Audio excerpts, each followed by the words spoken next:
Chapitre 1. Un visiteur dans le brouillard. C'est à la fin de l'automne 1890 que l'étrange affaire de la chapelle peinte nous ramena au service de Scotland Yard et plongea Sherlock Holmes dans l'une des énigmes les plus complexes de son incroyable carrière. Les vents avaient tourné brusquement. La semaine précédente, un brouillard glacial s'était abattu sur les rues de Londres depuis la Tamise, enveloppant la ville d'un voile gris à travers lequel les lampes à gaz brillaient comme des étoiles floues. Nous revenions tout juste d'un court séjour à la campagne, prescrit par le médecin de mon ami, qui avait remarqué, non sans raison, la sollicitation intellectuelle de Holmes. Le repos forcé avait rendu mon compagnon agité et irritable, car l'inactivité était pour lui une véritable torture. Le soir, il arpentait notre salon de Baker Street comme une panthère en cage, les mains fines jointes derrière le dos, le regard vif passant sans cesse du feu à la fenêtre et inversement. C'est un soir comme celui-ci, alors que l'horloge de la cheminée indiquait 9h30, qu'un coup soudain et violent à la porte d'entrée nous fit sursauter tous les deux, habitués aux horaires décalés et aux visiteurs plus étranges les uns que les autres. Madame Hudson ne laissa rien paraître, lorsqu'un instant plus tard, elle fit entrer dans notre salon un homme d'âge mûr, son pardessus humide, et le visage marqué par une profonde agitation. Ses mains gantées tremblaient lorsqu'il ôta son chapeau, et lorsqu'il parla, sa voix avait cette note tendue et fragile que l'on entend chez un homme au bord de la panique. « Vous êtes monsieur Sherlock Holmes ?» demanda-t-il, bien que la question fût inutile, car Holmes se tenait devant le feu dans son attitude habituelle, son profil de faucon se détachant nettement sur les flammes vacillantes. « C'est moi, » répondit Holmes en inclinant légèrement la tête. « Veuillez vous asseoir, monsieur. Vous avez choisi le moment le plus opportun. Mon collègue, le docteur Watson, et moi-même étions sur le point de nous ennuyer. Un mal bien plus grave que tous ceux que vous pourriez nous apporter. » L'homme laissa échapper un petit rire gêné et s'affaissa dans le fauteuil en face de mon ami. « Je m'appelle Geoffrey Pemberton, » dit-il. « Je suis le marguillier principal de la chapelle Sainte-Hildegarde à Chelsea. Il y a eu, que Dieu me pardonne, un décès dans l'enceinte. Un décès tout à fait anormal. » Les yeux de Holmes brillèrent. « En effet, la police a été informée, je présume. » « Oui, l'inspecteur Gregson lui-même est sur l'affaire. Mais il avoue être désemparé. Il y a des circonstances, monsieur Holmes, des détails si singuliers, qu'il m'a conseillé de venir vous voir sans délai. » Holmes s'affaissa dans son fauteuil et soumit ses longs doigts sous son menton. « Poursuivez, monsieur Pemberton. Commencez par le « yo » au début et n'omettez aucun détail.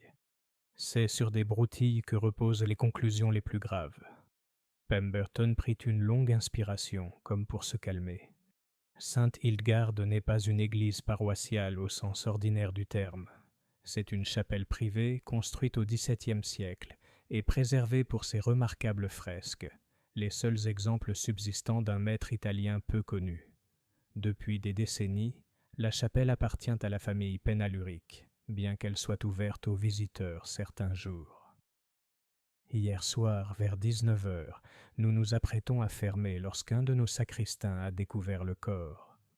Il marqua une pause, et je remarquai que ses mains s'étaient crispées sur les accoudoirs de la chaise jusqu'à ce que ses jointures blanchissent. « Le corps de qui ?» demanda doucement Holmes. « Celle de mademoiselle Clara Penaluric, la dernière survivante de la famille et maîtresse du domaine. J'ai laissé échapper une exclamation involontaire. Le nom de Penaluric était bien connu dans la haute société londonienne. Mademoiselle Penaluric, bien que recluse, avait hérité d'une fortune considérable et suscité un mélange d'admiration et de curiosité. « On l'a retrouvée, » poursuit Pemberton, « dans la chapelle peinte elle-même, gisant au pied du mur nord, sous la fresque de l'archange. Sa tête était brusquement tournée sur le côté, comme par une main violente, et il y avait du sang sur le sol de pierre. » Holmes plissa les yeux. « Une blessure ? » ?»« Non. » C'est là l'inexplicable. Son corps ne portait aucune blessure, pas une égratignure. Pourtant le sang, qui devait être le sien, s'était accumulé autour de sa tête. Gregson jurait qu'il n'y comprenait rien. Et la porte de la chapelle ? La porte était verrouillée de l'intérieur, a déclaré Pemberton. Nous avons dû la forcer. Mademoiselle Penalique était seule à l'intérieur. Il n'y a pas de fenêtre qui s'ouvre, ni d'autre moyen d'entrer. Holmes se pencha en arrière, un léger sourire aux lèvres. Une énigme de chambre close, Watson, murmura-t-il. Nous n'en avons pas eu depuis l'affaire de l'avocat disparu. Monsieur Pemberton le regarda avec inquiétude. Voulez-vous venir, monsieur Holmes ? Gregson a sécurisé les lieux pour la nuit. Le corps a été transporté à la sacristie. Je ne saurais vous dire à quel point ce fut un choc, non seulement pour moi, mais aussi pour tous ceux qui aiment cette vieille chapelle. C'est comme si un acte de profanation avait été commis dans ce lieu sacré. Holmes se leva avec une énergie soudaine. « Mon cher monsieur, vous n'auriez pu choisir une affaire plus appropriée pour égayer une soirée morose. Watson, veuillez prendre votre manteau et votre chapeau. Il n'y a pas une seconde à perdre. » En quelques minutes, nous filions à travers les rues enveloppées de ces brouillards dans un fiacre. Les phares des voitures qui passaient brillamment à travers la brume comme les yeux de bêtes spectrales. Holmes était assis en face de moi, le regard absent, ses doigts tapotant un rythme complexe sur son genou. Il savait qu'il valait mieux ne pas interrompre ses pensées. Alors il était comme un violoniste accordant les cordes de son esprit pour la symphonie à venir. Nous sommes arrivés à Saint-Hildegarde peu après 10 heures. La chapelle se dressait à l'écart de la rue principale, entourée d'un haut mur de pierre et accessible par une étroite porte. Un épais brouillard planait sur la cour, et la lueur vacillante de la lanterne d'un agent de police conférait au lieu une atmosphère étrangement fantomatique. L'inspecteur Gregson, trapu et le visage rougeau, nous accueillit à la porte avec un soulagement palpable. « Dieu merci que vous soyez venu, monsieur Holmes, » dit-il. « Je dois avouer que cette affaire me dépasse. Aucune trace de lutte, aucune arme, aucun intrus, et une mare de sang sans blessure apparente. Si vous parvenez à l'élucider, vous êtes le bienvenu. » Holmes inclina la tête. « Je refuse rarement une invitation à l'énigmatique inspecteur. Poursuivez. » Nous entrâmes dans la chapelle peinte. Même à la faible lueur des lanternes, les fresques en étaient magnifiques, des figures d'anges et de saints aux couleurs éclatantes, dont les yeux semblaient suivre chacun de nos mouvements. L'air y était frais et immobile, empli de ce silence si particulier que l'on ne trouve que dans les anciens édifices religieux. Holmes se déplaça lentement dans la salle, sa lanterne balayant les dalles, les bancs, les murs.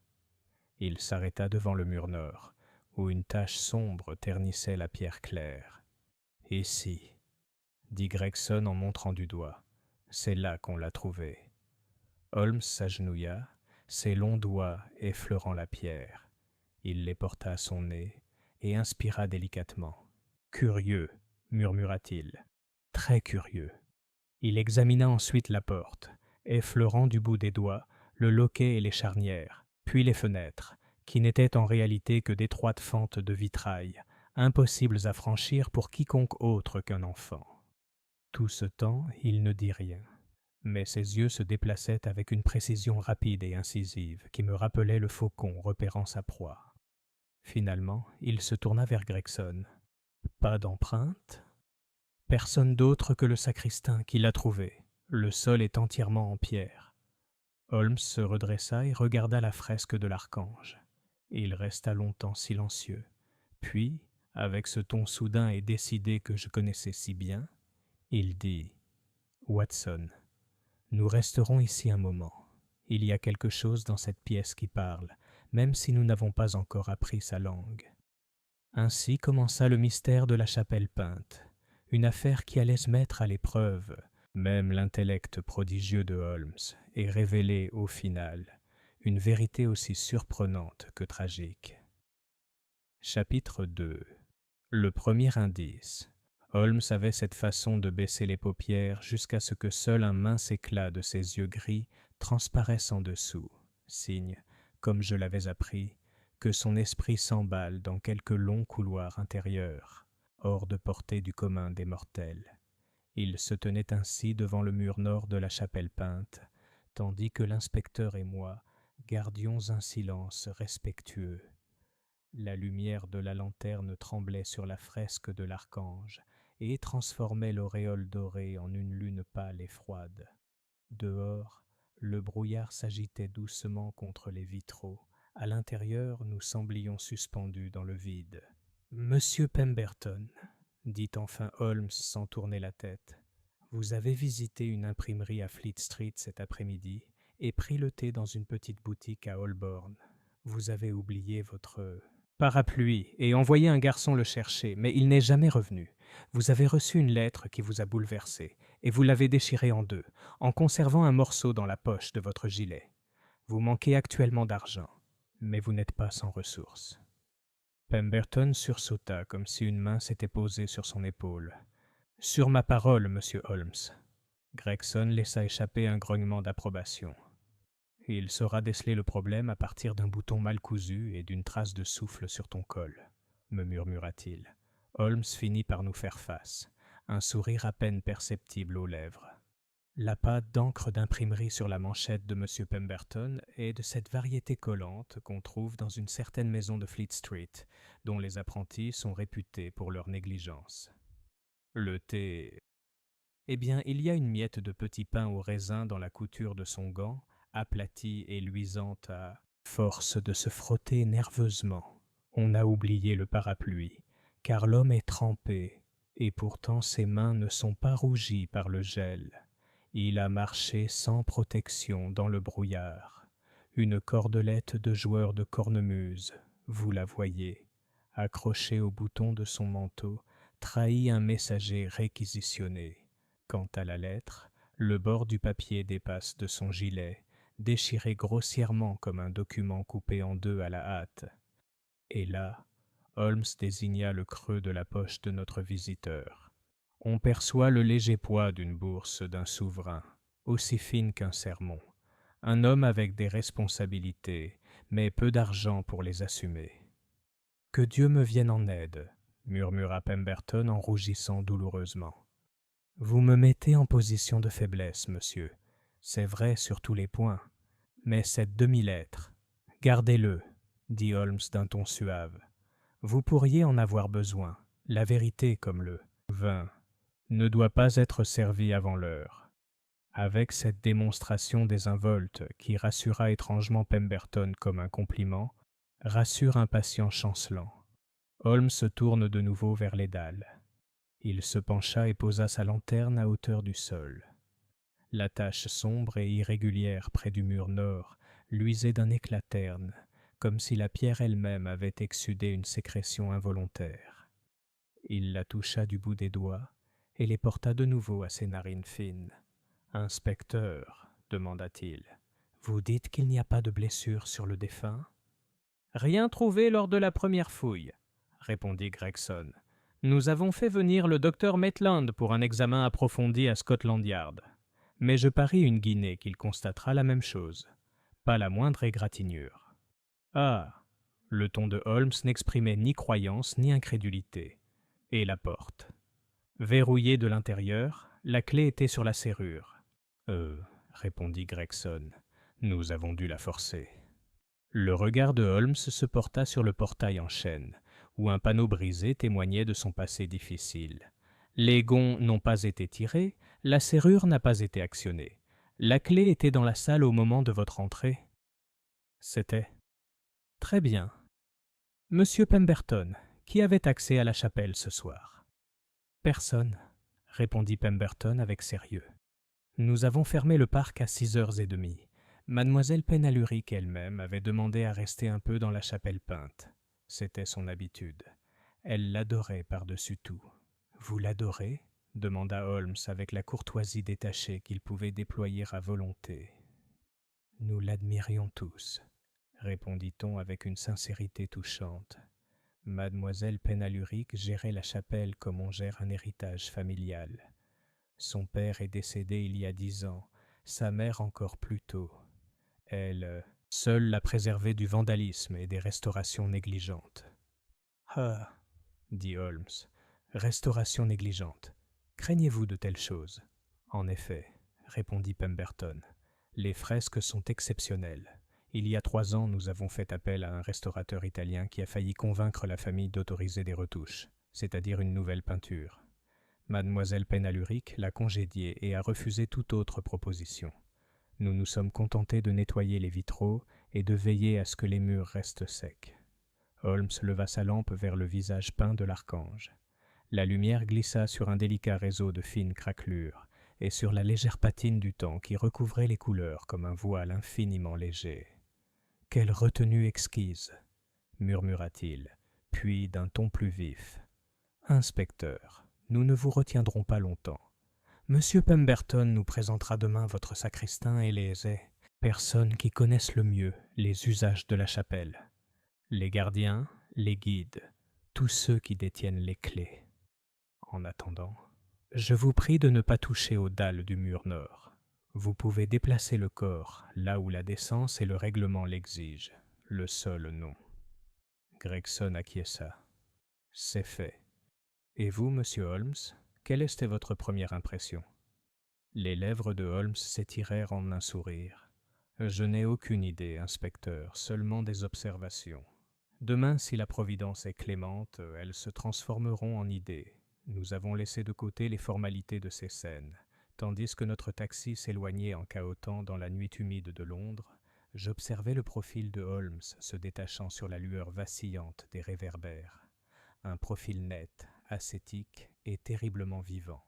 Lorsqu'il prit enfin la parole, ce fut presque pour lui-même. Du sang sans blessure, une porte verrouillée sans artifice, une dame pieuse gisant sous un angle militant, une chapelle peinte, une mécène et une fondation en difficulté financière. Il me tapota le genou du bout de sa pipe. « Prenez note, Watson. Nous devons découvrir qui profite de la mort de mademoiselle Penaluric, et si la chapelle elle-même est le butin ou simplement le décor. »« Vous pensez à l'héritage ?» ai-je demandé. « Je conçois les motivations comme un naturaliste conçoit les espèces, » répondit-il. « Certaines sont communes, d'autres rares, et quelques-unes, comme l'oiseau lyre, imitent les cris d'autres espèces. Nous les répertorions avant de chasser. » De retour à Baker Street, Madame Hudson avait laissé un léger soupir. Holmes y touche à peine. Il allait et venait entre le feu et la fenêtre, s'arrêtant de temps à autre pour griffonner dans son carnet. La pluie s'était calmée. Un croissant de lune perçait entre les nuages déchiquetés, argentait les gouttières et les chapeaux de cheminée. Enfin, après un silence que j'avais depuis longtemps appris à respecter, il jeta son crayon. « Watson, veuillez me relater, je vous prie, les faits essentiels tels que vous les avez observés. » Je l'ai fait.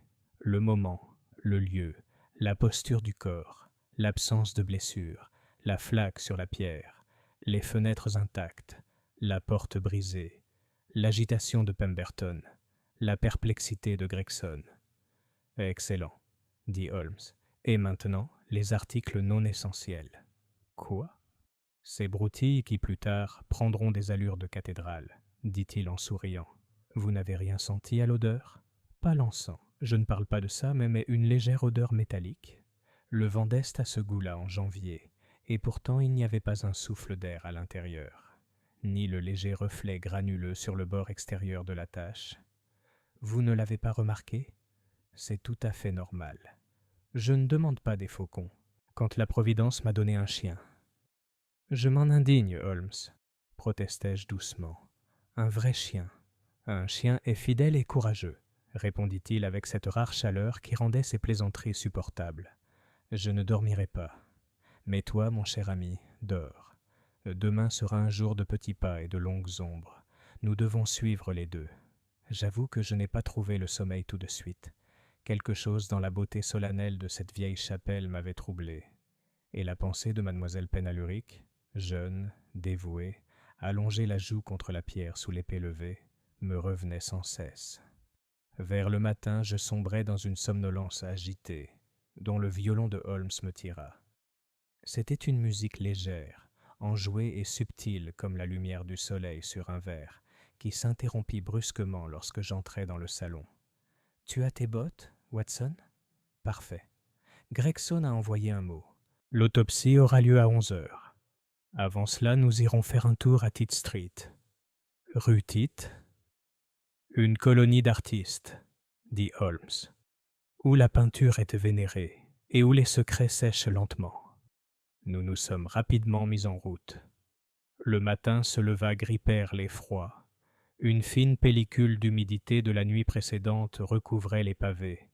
Les marchands ambulants criaient d'une voix rauque, et la rivière empestait le goudron et le fer froid. Dans Tite Street, la plupart des ateliers avaient encore leurs stores baissés, mais Holmes me conduisit sans faute vers une petite porte ornée d'une plaque de laiton. Monsieur Basil Ayrton, restaurateur d'œuvres d'art.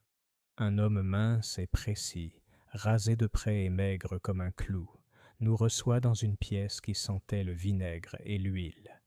Des tableaux gisaient çà et là, tels des malades, chacun sur son lit à roulettes, tandis que contre le mur se dressaient des pots et des flacons en quantité suffisante pour équiper une apothicairerie.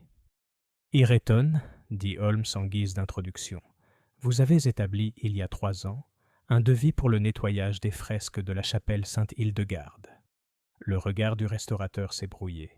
« Oui, mademoiselle Penalique a décliné mes services, parce que vous avez proposé des mesures audacieuses, » a déclaré Holmes en faisant tourner nonchalamment une tige de verre entre son pouce et son index. « Parce qu'elle était timide, » rétorqua Ireton. « Il y a aujourd'hui une mode à la négligence, à laisser l'art se détériorer avec le temps au nom de l'authenticité. J'avais un collègue italien, plus audacieux que moi, qui suggérait qu'un renforcement sélectif était nécessaire. Il avait raison. Votre collègue italien est à Londres en ce moment ? Il va et vient, dit Ayrton brièvement.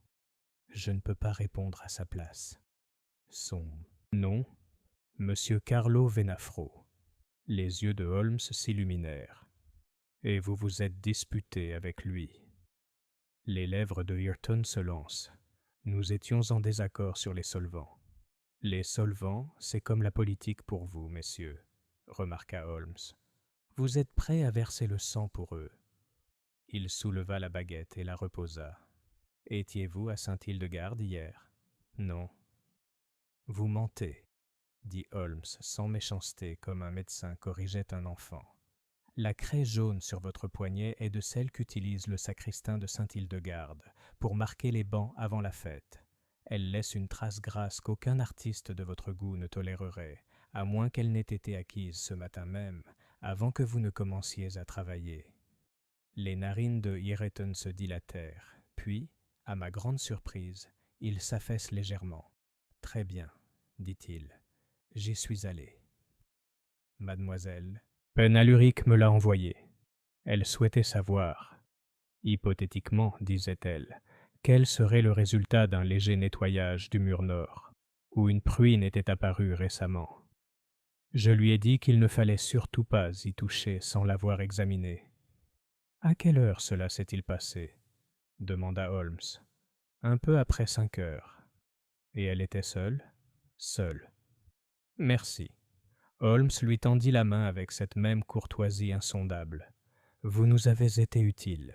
Nous ferons peut-être appel à vous à nouveau. » Dans la rue, je n'ai plus pu me retenir. « Holmes, tu accuses cet homme de mensonge et tu le remercies dans la même phrase. »« Je l'ai accusé d'avoir une mémoire défaillante, » répondit Holmes. Son premier réflexe a été de protéger ses intérêts, mais il nous a donné un nom, Signor Carlo Gennaro, et plus important encore, un nouveau symptôme, une floraison sur le mur nord. Voilà notre premier indice.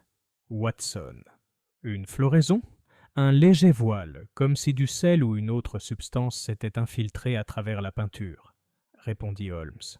Ce genre de choses arrive quand l'humidité monte ou quand certains réactifs sont mal utilisés. Nous n'allons pas spéculer, nous allons observer. Nous sommes arrivés à Scotland Yard à temps pour rencontrer l'inspecteur Gregson devant la salle du chirurgien. Son visage rougeau arborait un curieux mélange de triomphe et de gêne. « Eh bien, monsieur Holmes, dit-il en se frottant les mains, nous avons votre blessure. » Ah, le ton de Holmes n'exprimait ni surprise ni déception. Une contusion à la base du crâne, légère mais bien présente. Pas un coup, explique le docteur Maitland, plutôt une pression, comme si quelqu'un l'avait saisi par la tête et l'avait tordu. Une déchirure, un mouvement régulier, dit Gregson en frissonnant, comme pour la détourner du regard. Cela aurait pu la tuer, dit-il, en lui déboîtant les vertèbres supérieures, diaboliquement précis. Et le sang, oui, pas artériel, pas beaucoup du tout quand on la prend.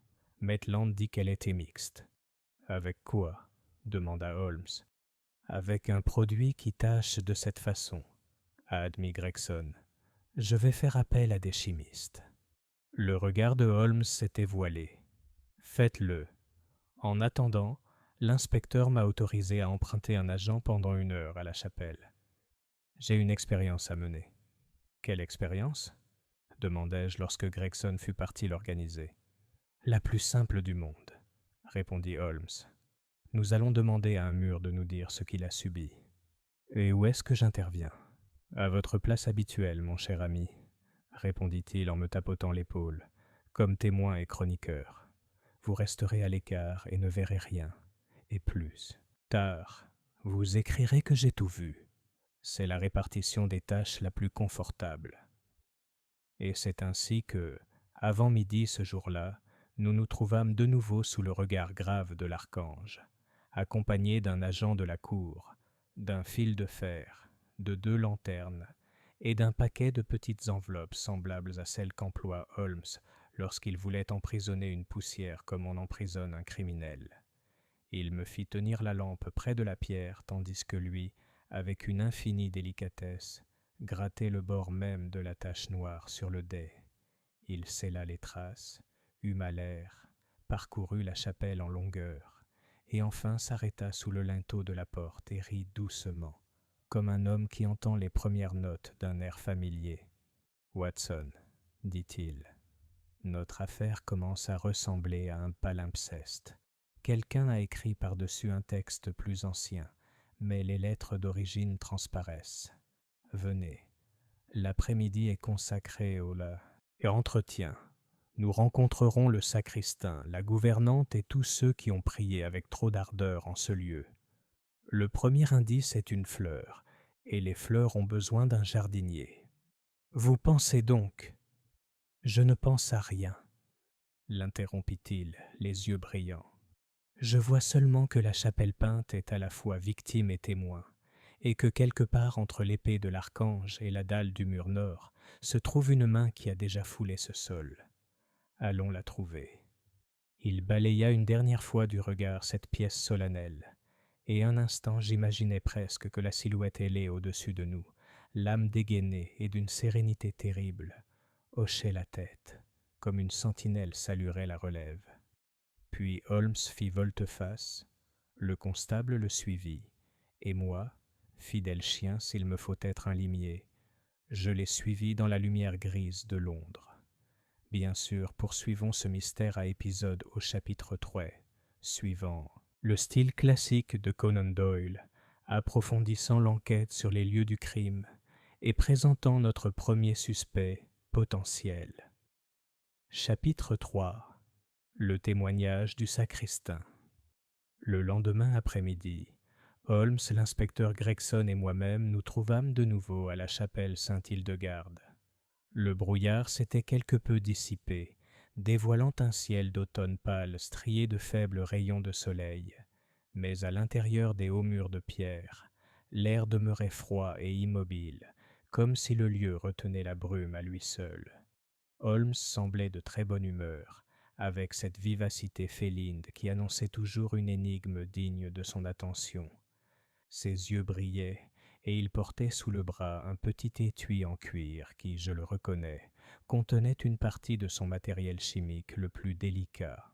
Nous avons été accueillis dans la cour par M. Geoffrey Pemberton, et un homme petit et maigre, vêtu d'une soutane de sacristain, dont les mains se tordaient nerveusement sur le bord de sa casquette. Il nous a été présenté comme Monsieur Ezra Lam, le gardien de la chapelle depuis de nombreuses années.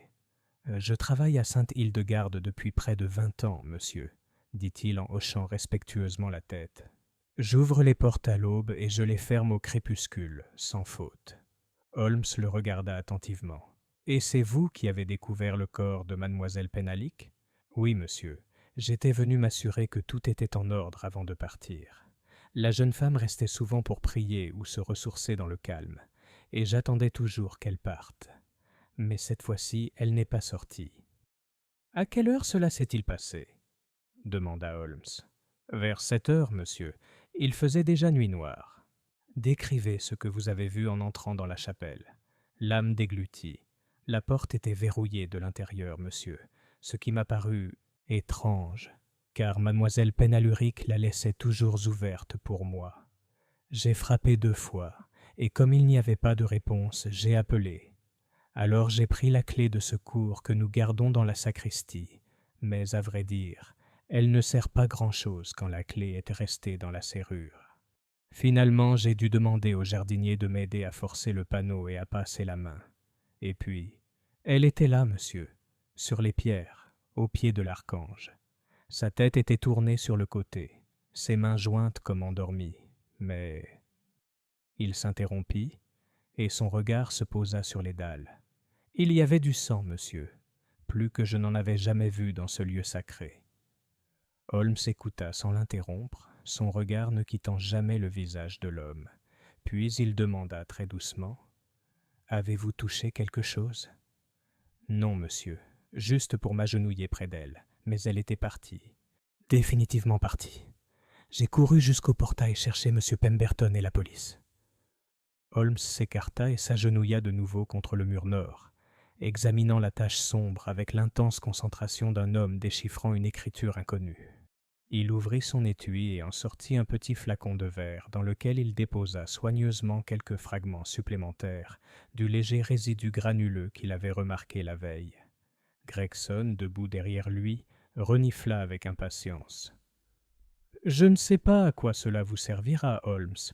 On ne peut pas mettre un meurtre en bouteille dans un pot de confiture. » Holmes ne leva pas les yeux. « Au contraire, inspecteur, un meurtre laisse souvent des traces invisibles à l'œil nu. Poussière, cendre, poudre, résidus. Voilà les lettres dont notre criminel s'exprime. Le chimiste n'est qu'un traducteur. » Il referma le flacon d'un clic sec et décisif. Se tournant à nouveau vers le sacristain, il dit : « Dites-moi, monsieur Lam, mademoiselle Penhalick était-elle de bonne humeur ces derniers temps ?»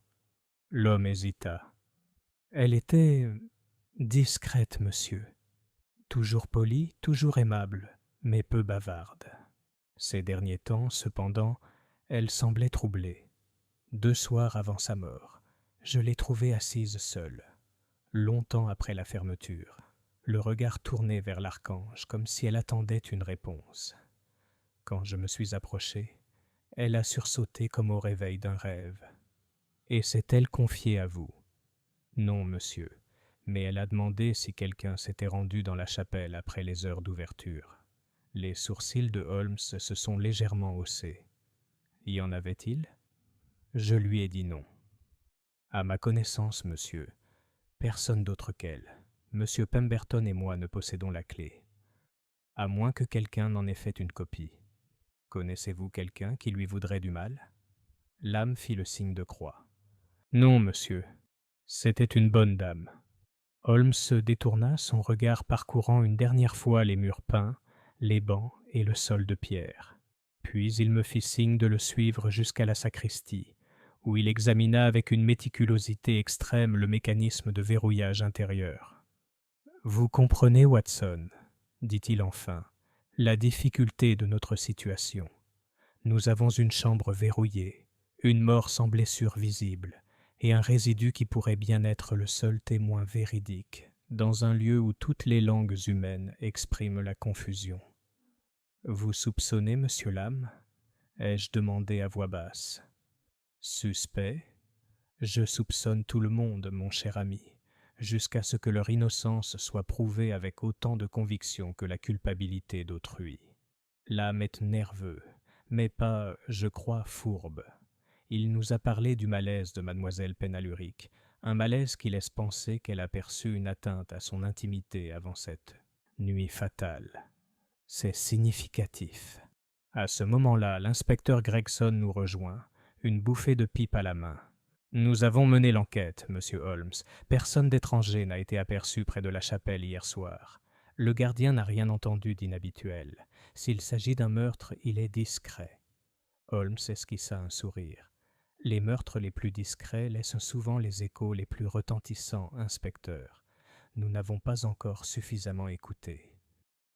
Nous avons ensuite interrogé la gouvernante du domaine de Penalic, Madame Abel, une femme au visage sévère et à la rigueur guindée. Elle confirma que mademoiselle Penaluric avait passé la majeure partie de la journée à la chapelle, n'y revenant que brièvement en fin d'après-midi. Elle avait congédié la voiture et était rentrée seule à la tombée de la nuit, comme à son habitude. A-t-elle reçu des lettres ou des visiteurs ce jour-là ? Demanda Holmes. Aucune lettre. Monsieur, répondit madame Abel. Elle a reçu un mot ce matin, remis en main propre. Elle l'a lu à la bibliothèque et l'a brûlé aussitôt. Les yeux de Holmes brillèrent. Avez-vous vu l'écriture par hasard ? Non, monsieur, mais j'ai remarqué qu'elle était pâle après. A-t-elle dit quelque chose ? Simplement qu'elle doit passer plus de temps en prière. Holmes la remercia et prit congé. Tandis que nous retournions vers la porte de la chapelle, je vis ce calme étrange s'emparer à nouveau de lui. Le calme qui précède un élan fulgurant de son esprit. « Tu vois les premiers fils se former, Watson » dit-il soudain. « Je vois des fragments, Holmes, mais pas de pistes. Un sacristain nerveux, une lettre brûlée, un résidu mystérieux et le pressentiment d'une dame, rien de tout cela ne désigne encore un coupable. » « Exactement, » répondit Holmes. « C'est précisément l'absence d'indication qui m'enthousiasme. Nous nous trouvons devant une porte verrouillée, mais j'ai le sentiment que la clé est déjà quelque part dans la pièce. Il nous suffit de trouver où elle est cachée. » Il s'arrêta sous la grande grille de fer de Saint-Hildegarde, son regard s'attardant sur la façade de pierre de la chapelle comme s'il lisait une inscription secrète gravée des siècles auparavant. Cette affaire, Watson, ne se résoudra pas par la force brute. C'est un tissu d'éléments subtils et complexes. Notre premier suspect n'est donc pas un homme, mais un détail, un fait isolé. Et qui donc, ai-je demandé, est votre premier suspect humain ? Il sourit, un sourire fin et acéré. Cet honneur revient, provisoirement, à monsieur Carlo Gennaro, le restaurateur italien dont notre fidèle monsieur Ireton a laissé échapper le nom. Un homme disparaît et réapparaît au gré des voyages à Londres, dont l'art est une chimie déguisée en dévotion. J'imagine qu'il a peut-être touché ces murs avant même que mademoiselle Penalic ne rende l'âme. Sur ces mots énigmatiques, Holmes héla un taxi. « Venez, Watson, nous avons un Italien à retrouver et une fleur sur un mur qui pourrait bien nous en apprendre plus que n'importe quel témoin. » Chapitre 4. Le restaurateur italien. Si Londres a un parfum propre à chacun de ses quartiers, Chelsea en cette saison exhalait une odeur de peinture et de térébenthine. Les ateliers qui bordaient les rues tranquilles semblaient exhaler l'invention. On passait devant des fenêtres embuées de couleurs intérieures, et l'on percevait dans l'air le léger parfum de vernis et d'huile. C'est dans un tel quartier que Holmes me conduisit d'un pas vif après nos investigations matinales, sa longue foulée indifférente aux flaques d'eau et la tête légèrement penchée en avant, comme toujours lorsque les intuitions de son esprit l'avaient mené au bon endroit. « Regardez, Watson, » dit-il en s'arrêtant au coin d'une ruelle où une vieille femme voûtée était penchée sur un brasero. Ces petits royaumes de l'art sont aussi jaloux que des duchés. Chacun a sa politique, chacun ses exilés. Si notre signor Gennaro est à Londres, la nouvelle de son passage se répandra ici comme de la paille au vent. En 10 minutes, il avait la preuve du contraire. Un petit café fréquenté par des peintres et des modèles lui apprit, pour le prix de 2 tasses d'un breuvage âcre et d'une pièce de 2 shillings et 6 pence au patron, qu'un homme brun et éloquent se faisant appeler Carlo Gennaro avait pris une chambre à Ranelagh Road et qu'on pouvait le trouver là-bas à la tombée de la nuit. Nous partîmes aussitôt. La maison était une demeure étroite et respectable, au marché impeccable et à l'imposte poli d'un éclat aquatique. La propriétaire, une Écossaise vive, nous laissa entrer à contre-cœur, et ce n'est que lorsque Holmes présenta sa carte et annonça qu'il avait une affaire urgente concernant la sécurité des biens publics, qu'elle daigna nous conduire au 2e étage, jusqu'à une porte où le nom de C. Gennaro était soigneusement inscrit d'une écriture européenne audacieuse. À notre porte, on nous ouvrit. Un homme semblait tout droit sorti d'un tableau de ses maîtres anciens. De taille moyenne, mince mais nerveux, il avait le visage fin, une barbe noire et courte, et des yeux d'une noirceur brûlante où les peuples du Sud dissimulaient leurs passions et leurs colères. Il portait un vieux manteau de velours dont les poignets étaient tachés de teintes indéfinissables. « Vous me faites un honneur, messieurs, » dit-il dans un anglais excellent, en s'inclinant légèrement. « Monsieur Holmes, si je ne m'abuse, et Dr. Watson, dont les récits m'ont captivé par temps pluvieux. Comment puis-je vous être utile ? » « Le service, je le crains, doit être réciproque, » dit Holmes d'un ton détaché, entrant et jetant un rapide coup d'œil à la pièce. Elle était bondée mais bien rangée.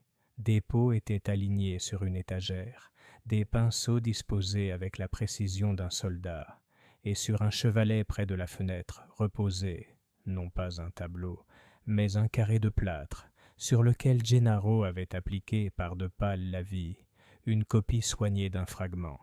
Nous nous intéressons à la chapelle Sainte-Hildegarde. L'expression de l'Italien ne changea pas, mais je perçus une légère hésitation dans sa respiration, comme celle d'un homme à qui l'on aurait donné un coup sur le sternum. « Ah, dit-il, ma pauvre mademoiselle Penalique, asseyez-vous, je vous prie. » Holmes reste debout.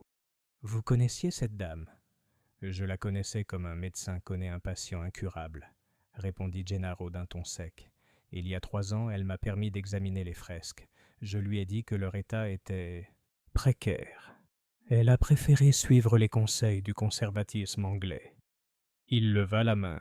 « Permettez-moi de dire, monsieur Holmes, que j'admirais son caractère, sinon toutes ses décisions. » « Nous avons reçu confirmation que vous avez préconisé des mesures plus radicales qu'un simple nettoyage, » a observé Holmes. « Ce que les Anglais appellent « retouche », dit Gennaro avec un haussement d'épaules légèrement méprisant. « Non, non. Je suis un homme honnête. Je ne peins pas des anges pour les saints. Mais là où les sels et les poudres de peinture s'accumulent, il faut bien faire quelque chose, sinon tout est perdu. Le mur nord de Sainte-Hildegarde, n'est-ce pas, en a récemment présenté les signes. » Les paupières de Holmes s'alourdirent un instant. « Vous êtes bien informé, monsieur. »« J'aime bien les rumeurs quand elles concernent mes patients, » répondit l'Italien. « Un ami me l'a dit. Je suis passé hier à 5, heure pour jeter un coup d'œil discret, juste un coup d'œil. Mademoiselle Penaluric m'a reçu poliment et a promis d'envisager un examen. Ah, Holmes se tourne vers moi, puis vers lui. Votre regard privé, c'était avant ou après la visite de M. Basil Ireton. Gennaro haussa les sourcils noirs. Ireton était là. Alors, je vous félicite, monsieur Holmes, pour votre sélection d'homme prudent. Entre sa timidité anglaise et mon audace italienne, la dame aura sa fresque comme un fil tendu entre des clochers. Un fil que ni l'un ni l'autre ne devrait fouler. Vous admettez donc que vous étiez à la chapelle hier soir ? Je ne le nie pas, répondit calmement Gennaro. Mais quand je suis parti, la dame était vivante, et les morts n'étaient plus que sur les murs. Êtes-vous rentré plus tard ? Demanda Holmes. Je ne l'ai pas fait. Avez-vous une clé de la chapelle ? Les narines de Gennaro se dilatèrent. Une clé ? Quelle folie ! La porte était verrouillée de l'intérieur, dit Holmes. Il faut supposer soit que la défunte a tourné la clé elle-même, soit que quelqu'un a verrouillé la porte et a fait croire qu'elle l'avait fait. C'est un détail, une bagatelle sans doute, mais les bagatelles, vous savez. C'est l'air que vous respirez, conclut Gennaro avec un sourire sardonique.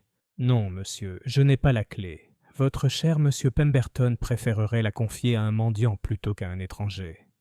Holmes s'approcha des étagères et son long doigt s'attarda un instant au-dessus d'une rangée de flacons. Vous avez tout ce qu'il vous faut, signor. Eau régale, gomme arabique, bœuf-gale, alun, chaux, alcool, laque rouge, garance, asphalte.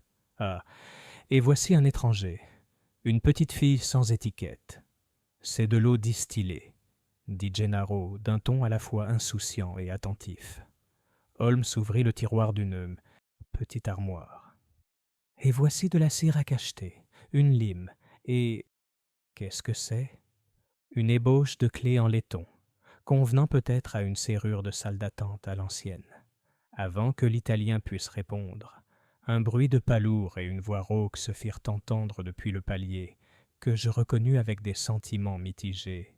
« Monsieur Holmes, je vous prie de garder vos mains bien en vue, et vous, monsieur, s'adressant à Gennaro, veuillez me faire l'honneur de rester très silencieux. » L'inspecteur Gregson s'avança vers la porte, deux agents à ses côtés. Il avait, je le regrette, l'air d'un terrier qui aurait découvert une odeur âcre de lapin. « Que signifie cette intrusion ?» demanda Venafro d'un ton véhément. « Dois-je être arrêté pour possession d'outils ?» Gregson désigna le tiroir d'un signe de tête. « Les outils sont là. De la cire à cacheter pour prendre l'empreinte d'une clé, une ébauche à découper aux dimensions voulues, des limes pour la travailler. Et qu'avons-nous là ?» Il fit un mouvement de magicien et sortit de sa poche un petit ovale de cire à l'effigie d'une clé. « Trouvez dans votre corbeille à papier, monsieur Gennaro. Il y avait aussi la moitié d'un reçu de chauffeur de taxi pour hier soir, déposé à Sainte-Hildegarde à 18h10. Vous nous avez menti, monsieur. » Le visage de Gennaro s'assombrit. « Je suis parti avant que la dame ne ferme la chapelle, » dit-il fermement. « Je suis parti à 17h30. Quant aux clés, vous m'insultez. Je prends l'empreinte des moulures et des ferronneries pour le registre, pas celle des serrures. » Gregson jeta un coup d'œil à Holmes. « Vous voyez, monsieur Holmes, voilà votre ouvrier continental et ses manigances. Je vais le prendre sous mon aile. » Holmes était resté très silencieux pendant toute la durée de cette pantomime, le regard amusé mais la bouche pensive. Il prit alors la parole pour... « Quel motif, inspecteur ?»« Soupçon de meurtre, » rétorqua Gregson triomphalement. « Et d'effraction. Il avait tout ce qu'il fallait pour entrer, et nous savions qu'il était là. » La voix de Holmes était douce. « Votre ovale de cire a-t-il été comparé à la clé de la chapelle ?» Gregson cligna des yeux. « Pas encore. Ça viendra. »« Faites-le, » dit Holmes. « Vous constaterez alors que les coins de la clé de la chapelle, usés par le temps et l'usage, présentent sur leur courbe intérieure une minuscule encoche, comme la morsure d'un enfant impatient dans un biscuit. C'est le genre de détail qu'un tailleur de clés reproduirait, car il est visible. Mais les vraies clés ne présentent pas de telles irrégularités symétriques, à moins d'y être limé. Autrement dit, si ce monsieur avait pris une empreinte fidèle de la clé fonctionnelle, l'ébauche qu'il a taillée en aurait reproduit les défauts, tandis que la vraie clé, examinée attentivement, révélera ses propres irrégularités. Vous découvrirez que votre cire présente une fine encoche. Si M. Pemberton a l'amabilité de vous montrer la clé de la chapelle, vous constaterez qu'elle n'en a aucune. « Bah, » dit Gregson, mais d'un ton moins assuré. « Vous chipotez, monsieur Holmes. »« Les cheveux et les charnières font les portes, inspecteur, » rétorqua Holmes. « Et les portes font les prisons ou la liberté, selon le sens du terme. Je vous prie de procéder à l'arrestation si votre conscience vous y pousse.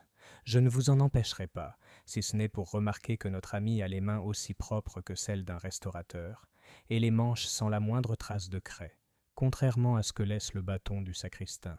Quant à ses bottes, elles ne portent aucune trace de la saleté particulière du cimetière de Sainte-Hildegarde, ce mâche-fer verdâtre provenant du fourneau de l'usine à gaz. Il aurait pu les croiser, bien sûr. Mais ce brossage n'est pas récent. Il y a de la poussière dans la semelle qui semble se moquer de la pluie de ce matin.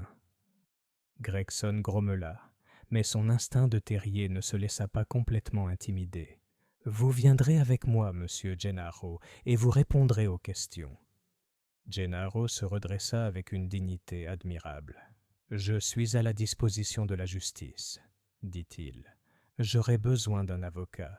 Monsieur Holmes, je vous remercie de votre courtoisie, aussi froide soit-elle. » Il est emmené, un agent de police à chaque coude.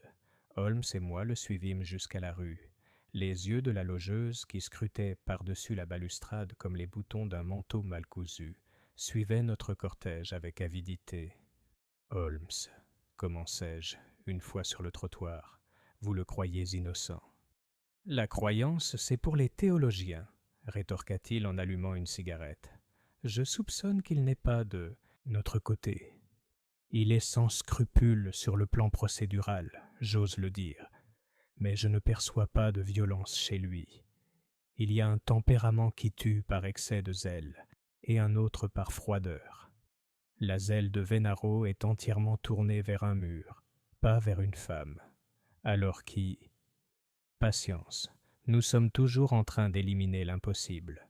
Une fois cela fait, le résidu, aussi improbable soit-il, doit être la vérité. » Nous fûmes interrompus par M. Geoffrey Pemberton, qui accourut vers nous en fiacre, le visage rougeaud et le regard inquiet. « Monsieur Holmes, j'ai eu un message de Madame Abel. Il y a un monsieur chez nous, Monsieur Lionel Sloane, le cousin de Mademoiselle Penalique. Il souhaite vous parler de toute urgence. »« Bien sûr, » répondit Holmes. « Dites-moi, Monsieur Pemberton, avez-vous la clé de la chapelle ?» Pemberton le sortit aussitôt. Un long instrument à l'ancienne, comme ceux qu'un geôlier aurait pu brandir dans quelque mélodrame. Holmes le prit délicatement, le tourna de façon à ce que la lumière éclaire les cellules, et sourit comme on sourit à une plaisanterie privée. « Merci. Nous allons faire appel à M. Sloane. Venez, Watson. » La maison pénalurique où nous nous sommes réfugiés se trouvait à quelques minutes en voiture du parvis de la chapelle. C'était l'une de ces sombres demeures géorgiennes, dont les heurtoirs eux-mêmes semblaient désapprouver les émotions excessives. On nous fit entrer dans un salon où un bel homme d'environ 35 ans se leva pour nous accueillir. Il avait un visage franc et une bouche ferme, avec une allure d'officier de cavalerie. « Monsieur Holmes, dit-il, je suis Lionel Sloane. Veuillez excuser l'heure et cette intrusion. Mais la mort de ma cousine m'a profondément bouleversé. Je suis son plus proche parent. » Holmes s'inclina. « Mes condoléances, monsieur Sloane. » Le regard de Sloane se déplaça, et je remarquai avec l'œil, aiguisé d'un professionnel, une tension au coin des paupières qui trahissait de la fatigue ou de la tension.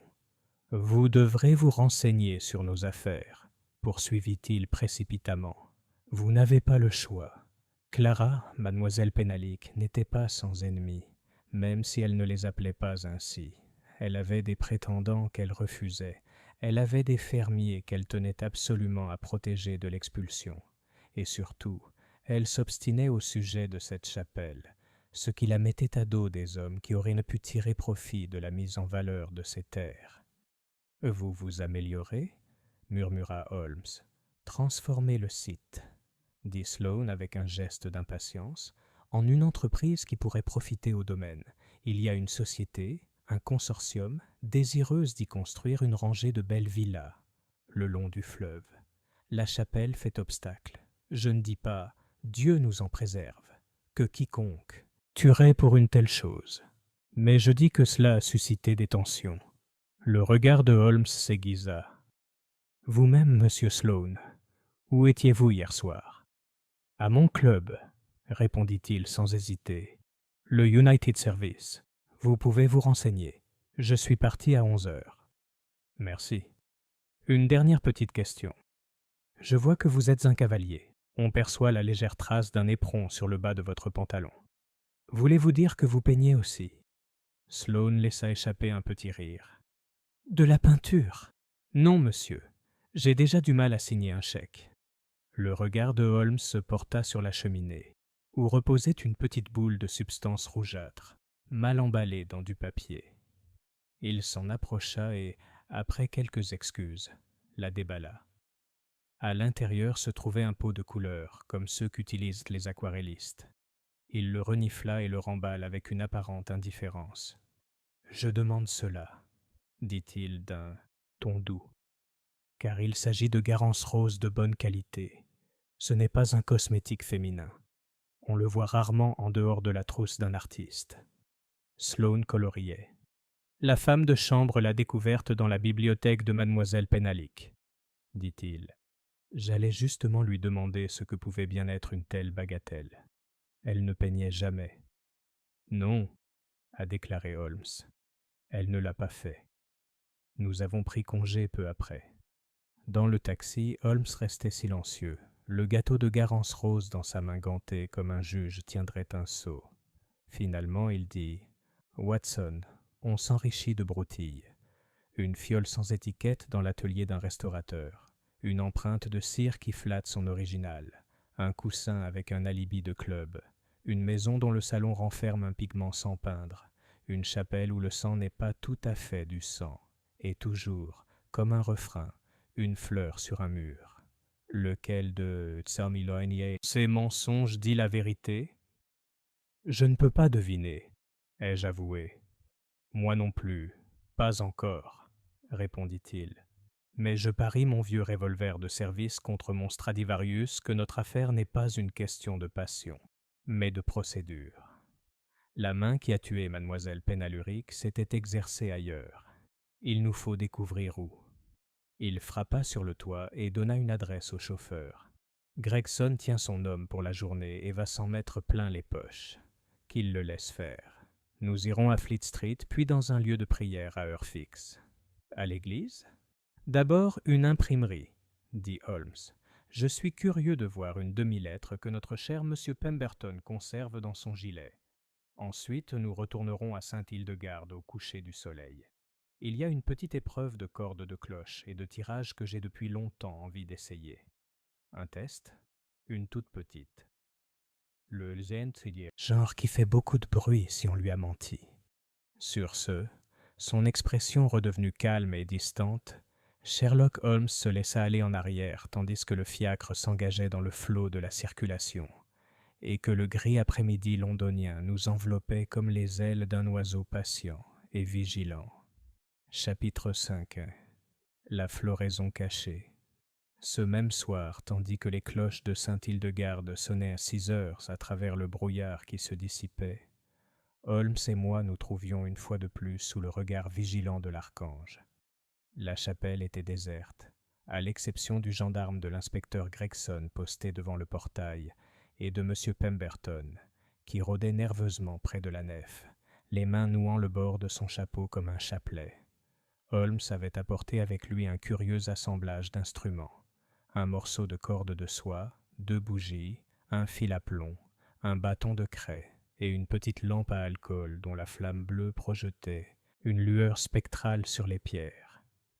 Il les disposa sur un banc avec la précision d'un chirurgien préparant ses scalpels. « C'est l'heure, Watson, » dit-il, où l'air est le plus immobile et où le contraste de température entre l'extérieur et l'intérieur est le plus marqué. S'il se passe ici des choses que personne n'avoue, elles se trahiront elles-mêmes, victimes de la sécheresse et des flammes. Il plaça les 2 bougies aux extrémités opposées de la chapelle et les alluma. Leurs flammes s'élevèrent droites et imperturbables.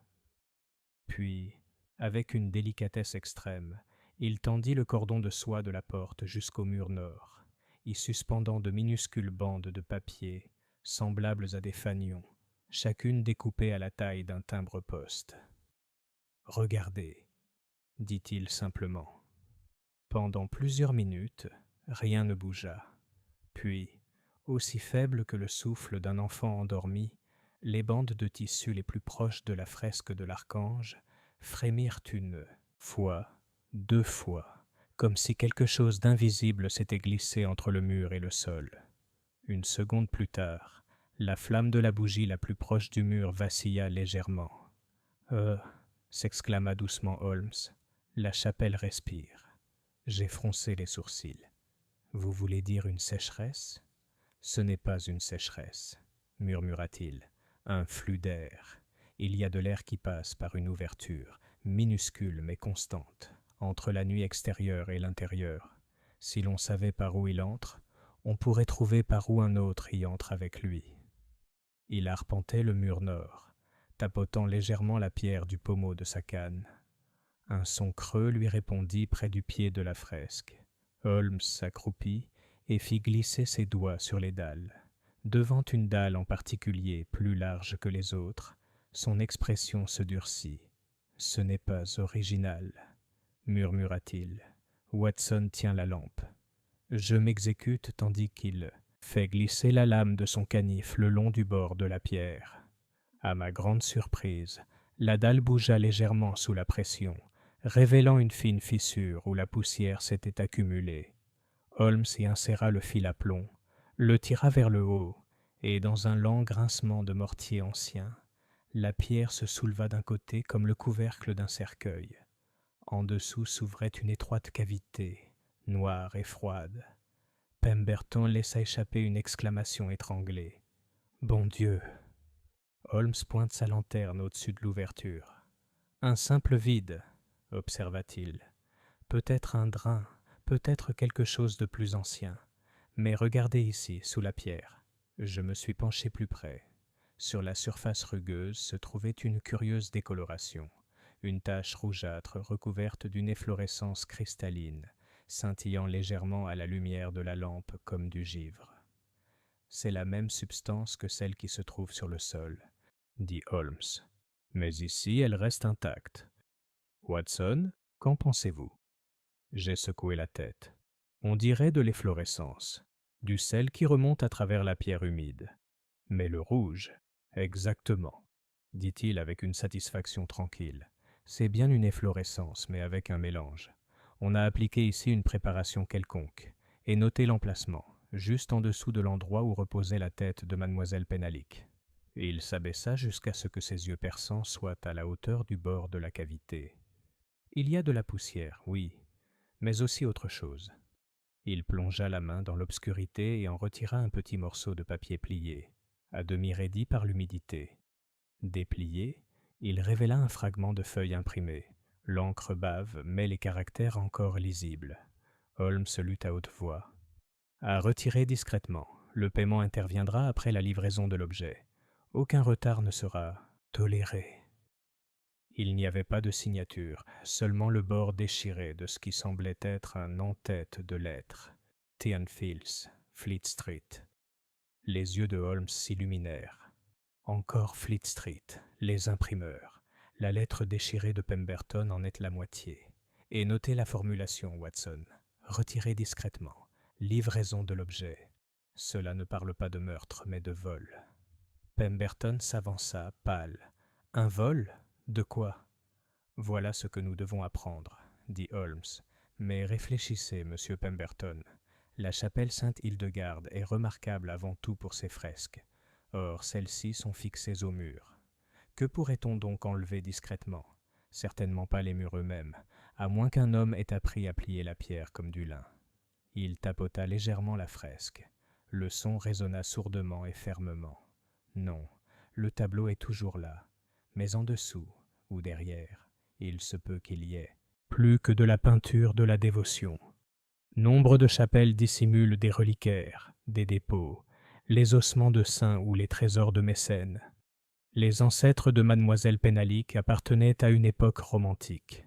Je ne serais pas surpris qu'un objet précieux y soit enfoui. Il remit la pierre en place avec précaution et se redressa. Cette dalle a déjà été soulevée. Le mortier porte des traces récentes. Les bords sont plus nets que ceux qui l'entourent. Quelqu'un, Watson, est passé sous ce plancher il y a peu de temps, avant cette nuit fatidique. Gregson, qui était entré discrètement pendant la procédure, laissa échapper un léger sifflement. « Vous insinuez qu'ils étaient venus chercher un trésor et qu'ils ont tué la dame parce qu'elle s'est interposée ?» Holmes secoua légèrement la tête. « Non, inspecteur, je pense qu'elle a peut-être découvert, eux, ou ce qu'ils avaient prévu, et que sa mort était la conséquence. non pas de leur succès, mais de leur interruption. Les traces sur le sol, la fleur sur le mur, la lettre, tout cela indique une préparation, non une exécution. Et notez bien, la lettre était déchirée en deux. Une moitié a été retrouvée dans la poche de Pemberton, l'autre sous la pierre, ce qui implique deux destinataires, ou un destinataire et un découvreur. Pemberton rougit fortement. « Je le jure, monsieur Holmes, je n'y suis pour rien. On a glissé la lettre dans mon bureau sans signature. Je comptais la mettre à mademoiselle Penaluric, mais elle m'a convoqué en premier, très agitée. Elle m'a demandé si des gens de Fleet Street avaient... J'ai parlé des lieux. Je lui ai dit non. J'ai déchiré la lettre en deux, avec l'intention de la lui montrer en personne. » Holmes le regarda fixement. « Et l'autre moitié ? » « Je n'arrive pas à imaginer comment elle a pu se retrouver sous cette pierre, » dit Pemberton, presque suppliant. « Je ne l'ai jamais soulevée de ma vie. »« Je vous crois, » dit Holmes d'une douceur inattendue. « Vous n'avez ni poussière sur les poignets, ni craie sur les genoux. Mais quelqu'un, si. » Il s'approcha alors de la fresque elle-même, alluma la lampe à huile et la tint près de la surface peinte. La chaleur révéla une fine ligne verticale courant le long de l'aile de l'archange, une fissure si ténue qu'elle aurait pu échapper à un œil moins attentif que le sien. « Voilà la clé, » dit-il doucement. Avec ses doigts égantés, il suivit la fissure du doigt jusqu'au sol, où elle disparaissait dans le mortier. Ce mur a été trafiqué, pas détruit, pas même ouvert, mais touché. Un homme compétent en restauration aurait pu décoller un panneau dissimulé sous un voile de plâtre. Et qui, à Londres, possède une telle compétence ? « Allez, » ai-je soufflé. Holmes esquissa un sourire. Ou Ireton, ou un autre endroit. Mais la tache sur le mur nord est la trace, indélébile qu'ils n'ont pu effacer. Ils ont utilisé un réactif, peut-être pour ramollir le plâtre ou pour vérifier s'il était creux, et ce réactif a laissé sa trace cristalline. Mademoiselle Penaluric, qui connaissait chaque recoin de cette chapelle, remarqua le changement.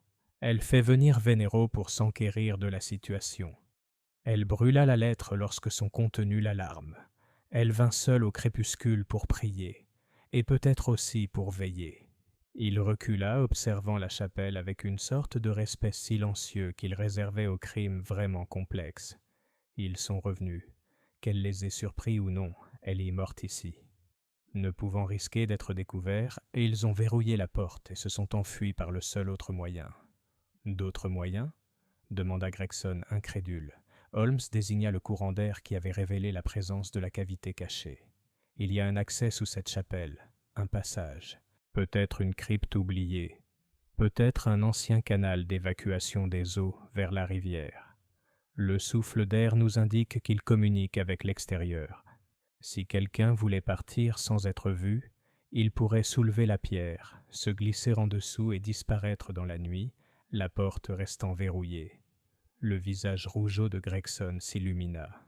« Alors on va le faire ouvrir. » Holmes leva la main pour les retenir. « Pas encore. Laissons-les croire que leur secret reste bien gardé. Je veux que le rat retourne dans son trou. » Il se tourna vers Pemberton. « Monsieur Pemberton, vous ne direz rien de ce qui s'est passé ce soir. Ni au sacristain, ni à la police, ni même à votre oreiller. Est-ce clair ?» Pemberton hocha la tête avec ferveur. « Et vous, inspecteur, vous tiendrez vos hommes à distance et, par pitié, ne postez pas un agent de police sur la table d'autopsie. » Gregson grogna, mais il connaissait suffisamment Holmes à présent pour obtempérer. « Vous nous tendez un piège. » Les yeux de Holmes brillèrent. « Ils ne font que préparer le terrain. Ils n'ont pas trouvé ce qu'ils cherchaient. Ils reviendront. Et quand ils reviendront, Watson, j'ai l'intention de les attendre sous le regard de l'archange. » Chapitre 6. Un visiteur dans la nuit. Le lendemain soir fut l'une de ces nuits si typiquement londoniennes, où le brouillard s'épaissit comme de la laine dans les poumons, et où les lampes à gaz diffusent une lumière orangée et tamisée, projetant des halos plutôt que de la lumière. C'était précisément le genre de temps par lequel Holmes était le plus alerte et le plus dangereux. Nous nous trouvions devant les grilles de fer de la chapelle Sainte-Hildegarde, peu après 9 heures. Le monde autour de nous était feutré, attentif et étrangement empreint d'attente. Même la Tamise, à quelques rues de là, était silencieuse sous son manteau gris. Holmes portait un ulster sombre, boutonné jusqu'au cou et n'avait pas de lanterne, bien que Gregson eût insisté pour poster 2 agents à une distance discrète le long du mur. Les rats ne retournent pas dans un trou qui sent trop fort le chat, avait prévenu Holmes plus tôt. Nous devons maintenir l'illusion du vide. Nous entrâmes dans la chapelle par la porte de la sacristie, la refermant doucement derrière nous. Holmes portait une petite lampe à abat-jour, dont il atténua encore la lueur avec un fin mouchoir. La pièce était plongée dans une pénombre, la fresque de l'archange se dressant au-dessus de nous telle une sentinelle patiente, son épée levée semblant luire faiblement dans l'obscurité, les bougies que Holmes avait placées. Les traces de la nuit précédente avaient disparu, mais le cordon de soie et les marques à la craie subsistent, de faibles traits blancs sur la pierre et le sol. Holmes se déplaçait avec une économie de moyens silencieuse, vérifiant chaque bande de papier le long du cordon de soie, testant la dalle d'une légère pression de la main et scrutant la fissure près de la fresque à la loupe. Finalement, il s'installa derrière le 3e banc à gauche, là où les ombres étaient les plus denses, et me fit signe de le rejoindre. « Watson », murmura-t-il, « ce soir nous devons penser non pas comme des observateurs, mais comme une proie. Écoute ce que les murs entendent. » Les minutes s'écoulaient avec la lenteur pesante propre aux veillées nocturnes. Seules les cloches lointaines sonnaient, les quarts d'heure, le léger tic-tac du fil à plomb, qui oscillait imperceptiblement dans le courant d'air, et au loin, le grincement étouffé d'une roue de charrette sur les pavés mouillés. J'avoue que mes paupières s'alourdissent. Le silence de la vieille chapelle est soporifique, comme un cloître conçu pour bercer l'esprit vers la rêverie. Puis la main de Holmes, froide et ferme, toucha mon bras. Chut! Au début, je n'entendais rien. Puis, un léger raclement, indéniable, parvint de sous la pierre que nous avions dégagée la nuit précédente. Ce n'était pas le bruissement insouciant d'animaux, mais le frottement lent et délibéré d'un objet métallique contre le mortier. Un instant plus tard, un bruit sourd, comme celui d'un outil frappant la pierre. Les yeux de Holmes furent attirés par la lumière de la lampe, vif, brillant, et il se leva silencieux comme un chat, et se plaça derrière le pilier le plus proche du mur nord. Le son se précisa, un grincement sourd, puis le soulèvement distinct de la dalle de pierre, le même bruit que j'avais entendu lorsque Holmes l'avait soulevé lui-même. Une légère bouffée d'air froid nous parvint, chargée d'une odeur de terre humide et d'une légère note chimique, comme la piqûre du vinaigre sur le fer. Une ombre s'éleva du sol. Un instant, ce ne fut qu'une forme sombre se détachant sur l'obscurité, puis une lanterne à capuchon s'ouvrit, révélant l'intrus. De taille moyenne, il était enveloppé dans une cape sombre, le visage dissimulé par le bord d'un large chapeau. Il se déplaça avec une assurance étonnante. Faisant glisser la dalle de côté, il émergea de la cavité en dessous et se tourna aussitôt vers la fresque. De son manteau, il sortit un petit rouleau de cuir qu'il déplia sur le sol. À l'intérieur brillait un ciseau, un pinceau et une minuscule fiole. Holmes resta immobile. L'homme s'approcha de la fissure près de l'aile de l'archange et commença à appliquer le contenu du flacon le long de la jointure à l'aide d'un petit pinceau. L'effet fut immédiat. Un léger sifflement, une odeur d'humidité. Puis, presque imperceptiblement, le plâtre commença à ramollir. L'intrus s'arrêta, à l'écoute. Puis il enfonça la lame de son ciseau dans la jointure et fit lever doucement. Une partie du mur pivota vers l'intérieur sur un axe caché, dans le silence de quelque chose qui s'était préparé depuis longtemps. J'ai retenu mon souffle avant que la main de Holmes ne me fasse taire. Derrière le panneau descellé, une étroite niche avait été creusée. Même dans la pénombre, je pouvais distinguer quelque chose qui scintillait. À l'intérieur, un petit coffret richement orné, à peine plus grand qu'une boîte à chaussures, cerclé de filigranes d'argent terni. L'intrus y plongea les 2 mains. Holmes s'avança. « Ça fera l'affaire, je crois, » dit-il de sa voix froide et tranchante. L'homme se retourna brusquement. Sa lanterne s'illumina vers le ciel, révélant soudain son visage avec une clarté saisissante. Ce n'était pas Venafro, c'était Lionel Sloane, la cousine de mademoiselle Penhalick. Pendant un bref instant, nous nous sommes dévisagés, surpris en flagrant délit. Holmes encadré par l'ombre, comme le jugement d'une intelligence vengeresse. Puis Sloane laissa retomber le cercueil dans l'alcôve, arracha la lanterne du sol et la lança vers Holmes. Holmes se baissa. La lanterne se brisa contre le banc, nous plongeant dans une obscurité quasi totale, hormis la faible lueur bleue de la lampe à alcool qui l'avait protégé. Dans cette pénombre, Sloane se retourna et sauta dans la cavité béante du plancher. « Arrêtez !» criai-je. Mais Holmes était déjà en mouvement. Ses longs bras se refermèrent sur le manteau de Sloane, le tirant en arrière avec une force surprenante. Ils ne luttèrent qu'un instant avant que Gregson et ses agents, alertés par le fracas, ne fassent irruption par la porte de la sacristie. Le faisceau de leurs lampes frappa Sloane en plein visage tandis que Holmes lui immobilisait les bras d'une poignée implacable. « Eh bien, inspecteur, » dit Holmes essoufflé mais calme, « vous arrivez à temps pour assister à la venue de notre visiteur nocturne. » Gregson resta bouche bée. « Sloane, par le tonnerre, mettez-le en sécurité, » ordonna sèchement Holmes. Il vient d'admettre, par ses actes sinon par ses paroles, qu'il y a plus que de la piété dans cette chapelle. Ils lui lièrent les mains, et sous la faible lueur des lanternes, il retrouva un peu de son calme. « Vous n'avez pas le droit d'entrer ici comme des voleurs, » dit-il froidement. « Ce cercueil appartient à ma famille. » « En effet, » répondit Holmes, « et quel meilleur moyen de revendiquer la propriété que de se faufiler la nuit dans un passage souterrain, de dissoudre le plâtre avec un réactif de restauration et de tenter de s'enfuir sans être vu. » Sloane ne dit rien. Sa mâchoire se contracta et son regard se porta une fois sur la cavité béante. Holmes s'empara du cercueil avec un mouchoir et le souleva. « Inspecteur, il restera sous votre garde jusqu'à ce que les autorités compétentes puissent trancher la question des droits des personnes concernées.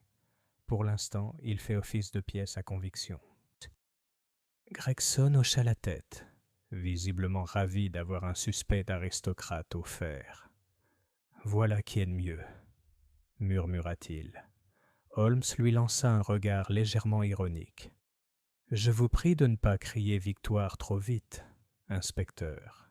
Les activités nocturnes de M. Sloane sont certes suspectes, mais quant à savoir si elles expliquent la mort de mademoiselle Penhalick, c'est une toute autre affaire. » Sloane fut escorté hors de la chapelle par la porte de la sacristie, le brouillard engloutissant les lampes des agents qui se dirigeaient vers la cour. Lorsque la chapelle fut de nouveau vide, Holmes et moi restâmes là, contemplant la niche dans le mur.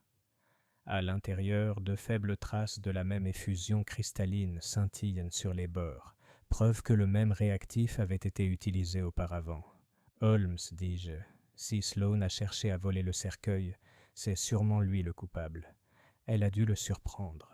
Peut-être se sont-ils disputés. » Holmes était agenouillé, examinant les marques du ciseau.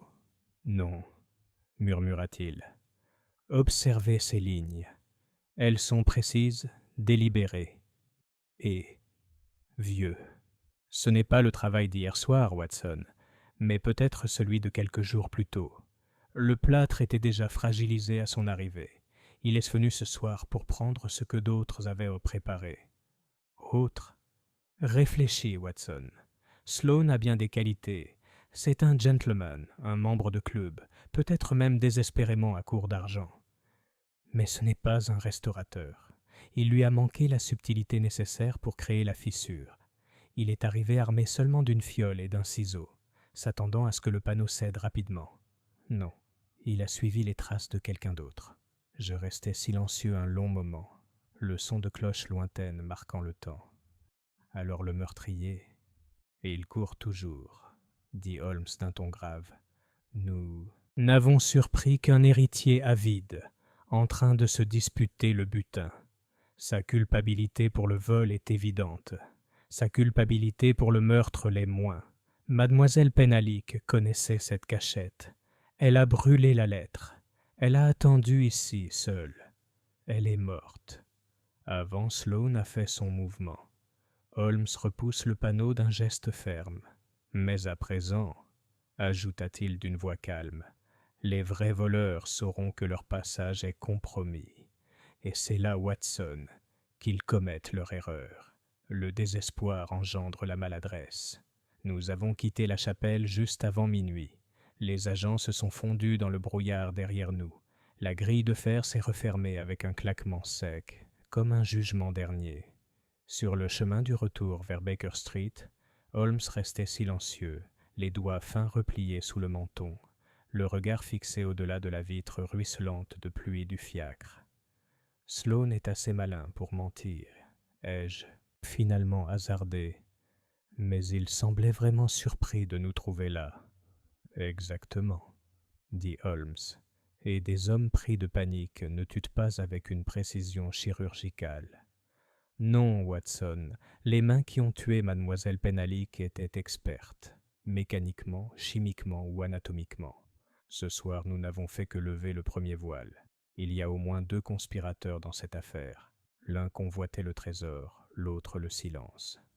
Il tapota ses doigts dans l'obscurité. Et lorsque 2 mobiles se rejoignent, un objet caché et un gardien devenu gênant, on peut s'attendre à la fois au vol et à la mort. Notre tâche consiste maintenant à distinguer les mains qui ont tenté de s'emparer du cercueil de celles qui lui ont tourné le cou. Le taxi chutait à travers la ville endormie. Quelque part derrière nous, dans la vieille chapelle, l'archange se tenait silencieux devant la niche cachée, son épée peinte levée vers l'obscurité. Chapitre 7. La toile se resserre. Le lendemain de l'arrestation de Lionel Sloane, le jour se leva vif et clair, le brouillard de la nuit précédente dissipé par une brise fraîche venue de la rivière. Pourtant, dans notre salon de Baker Street, l'atmosphère était chargée d'une toute autre tension. Une tension née d'hypothèses encore floues et d'adversaires invisibles. Holmes, assis en tailleur dans son fauteuil, pipe à la main, le regard perdu dans le vide, contemplait la cheminée. Un fin panache de fumée bleue s'élevait, tel le fantôme d'une pensée inexprimée. Je revenais tout juste de la lecture des journaux du matin, chacun arborant des titres plus ou moins sensationnalistes, concernant le mystère de la chapelle de Chelsea. Le nom de Sloane circulait déjà comme le coupable le plus probable. Certains journaux louent la rapide intervention de l'inspecteur Gregson qui a permis d'appréhender l'héritier du domaine de Penhaligon. D'autres spéculent à n'en plus finir sur d'anciens trésors cachés et des sociétés secrètes meurtrières. Holmes a balayé mon commentaire d'un revers de main. La presse, dit-il, est comme une girouette qui tourne au gré du vent, qui souffle le plus fort à Scotland Yard. Gregson a son homme, et pendant quelques jours, le public dormira sur ses 2 oreilles, persuadé que justice a été rendue rapidement. Malheureusement, la réalité est bien moins conciliante. Il se pencha soudain en avant, me fixant de ses yeux gris qui s'aimaient toujours lorsqu'il sortait de sa rêverie. « Watson, décrivez-moi encore une fois, sans fioriture, ce que vous avez vu lorsque Sloane est entré dans la chapelle. » Je m'exécute. Je décrivais le grattage venant d'en bas, son apparition à travers le plancher, la lanterne, le ciseau, le panneau dans le mur, le cercueil et enfin sa tentative d'évasion. Holmes acquiesça. Exactement. Un voleur, pas un meurtrier. Chacun de ses gestes visait à récupérer le butin, non à l'affronter. Pourtant, mademoiselle Penhaligon mourut avant que le vol ne soit accompli. Sa mort lui assura le silence, non le trésor. J'ai hasardé. La même personne n'aurait-elle pas pu à la fois la tuer et préparer la récréation ? C'est possible, dit lentement Holmes, mais la façon dont elle est morte, silencieuse, précise, sans blessure visible, ne correspond ni au caractère ni aux méthodes de Sloane. Cela sent la préméditation, l'œuvre d'un esprit habitué au travail minutieux, une restauratrice peut-être, ou une artisane. Viendras-tu ? Ai-je suggéré. Holmes tapota sa pipe. Gennaro est passionné, par calculateur. Il prend peut-être des libertés avec le plâtre, mais pas avec les vertèbres. Il n'en reste pas moins qu'il est très attaché à son métier, tout comme Basil Ireton. À ce moment-là, Madame Hudson entra avec une carte de visite posée sur un plateau. Holmes la prit, haussa les sourcils et me la tendit. Basil Ireton était imprimé en caractères noirs. Holmes esquissa un sourire. L'araignée nous rend visite. Montrez-lui la vérité. Ireton entra un instant plus tard, chapeau à la main, le visage fin mais impassible. Monsieur Holmes, j'ai appris l'arrestation de Monsieur Sloane. Je suis venu vous demander, en toute intégrité professionnelle, si les fresques sont en sécurité. Ils sont sous surveillance, répondit Holmes en désignant une chaise. Mais je crois que votre venue dépasse la simple curiosité professionnelle. Ayrton serra les doigts sur le bord de son chapeau. Je suis venu, admit-il, parce que j'ai été interrogé ce matin par l'inspecteur Gregson. Il semble croire que j'ai, absurdement, conspiré avec Loan pour piller la chapelle. Holmes le regarda avec un amusement discret. Et vous ? Bien sûr que non, rétorqua Ayrton. Je ne suis pas un voleur. Ma réputation est essentielle à mon travail. Être vu près d'un reliquaire volé me ruinerait. Holmes se leva et se dirigea lentement vers la fenêtre. « Monsieur Ayrton, dit-il d'un ton badin, lorsque vous vous êtes rendu à la chapelle la veille du décès de mademoiselle Penalique, qu'avez-vous fait précisément ?» Le restaurateur hésita. « J'ai examiné le mur nord. J'ai constaté la fissure. Je l'ai mise en garde contre toute intervention. » « Avez-vous appliqué un réactif ? » ?»« Non. » « Avez-vous touché les dalles ? » ?»« Non. » « Avez-vous remarqué quelqu'un d'autre près de la chapelle ? » ?»« Personne. » Holmes se retourna, son regard soudain dur. « Et pourtant, des marques de craie étaient visibles sur votre poignet lors de notre visite. Des marques que seule la règle du sacristain aurait pu laisser. » Ireton rougit. « J'ai peut-être frôlé un banc. La craie n'est pas sur les bancs, dit Holmes d'un ton égal. Elle est sur des bâtons, et les gens comme vous, il désigna la cravate impeccable de l'homme, ne touchent rien par hasard. Ayrton parut un instant acculé, puis il expira bruyamment. Très bien. J'ai examiné brièvement le sol. Mademoiselle Penalique m'a dit soupçonner une tentative d'effraction. J'ai tapoté la pierre. Je n'ai rien trouvé. Le ton de Holmes s'adoucit légèrement. Merci. Votre franchise arrive tard, mais elle nous est précieuse. Ayrton se leva brusquement. Suis-je suspecté, monsieur Holmes ? Tout le monde est suspect, répondit calmement Holmes. La différence réside dans le degré. C'est tout pour le moment. Après son départ, j'ai dit « Vous le soupçonnez encore plus fortement qu'auparavant. » Holmes secoua la tête. Pas avec insistance, mais sa réticence est curieuse. S'il n'a rien trouvé, pourquoi mentir sur son examen de la pierre ? Il craint d'être associé à ce qui s'est passé. Des sous. À ce moment-là, Gregson arriva, rayonnant de satisfaction. On tient Sloane, Holmes. L'avocat fait des histoires, mais les preuves sont accablantes. Mobile, héritage et trésor. Moyen, il avait fait faire une copie de la clé. Opportunité, on ne sait où il est allé ce soir-là, entre 17h et 19h. Je vous le dis, c'est du solide. Holmes haussa les sourcils. Inspecteur, vous êtes comme un homme qui trouve une tasse de thé fêlée et se félicite d'avoir découvert un volcan. Gregson fronça les sourcils. Que voulez-vous dire ? Je veux dire que votre dossier, bien que paraissant impeccable, repose sur des fondements erronés. Le vol de Sloane était opportuniste. Les fragments de lettres, la trace de blanchiment sur le mur, les résidus sous la pierre. Tout cela indique une préparation antérieure à son implication. Gregson croisa les bras. « Alors qui, je vous prie, a fait-il » Holmes esquissa un sourire. « J'y travaille. » Gregson a marmonné quelque chose de peu flatteur à propos de ce spectacle et est parti en claquant la porte.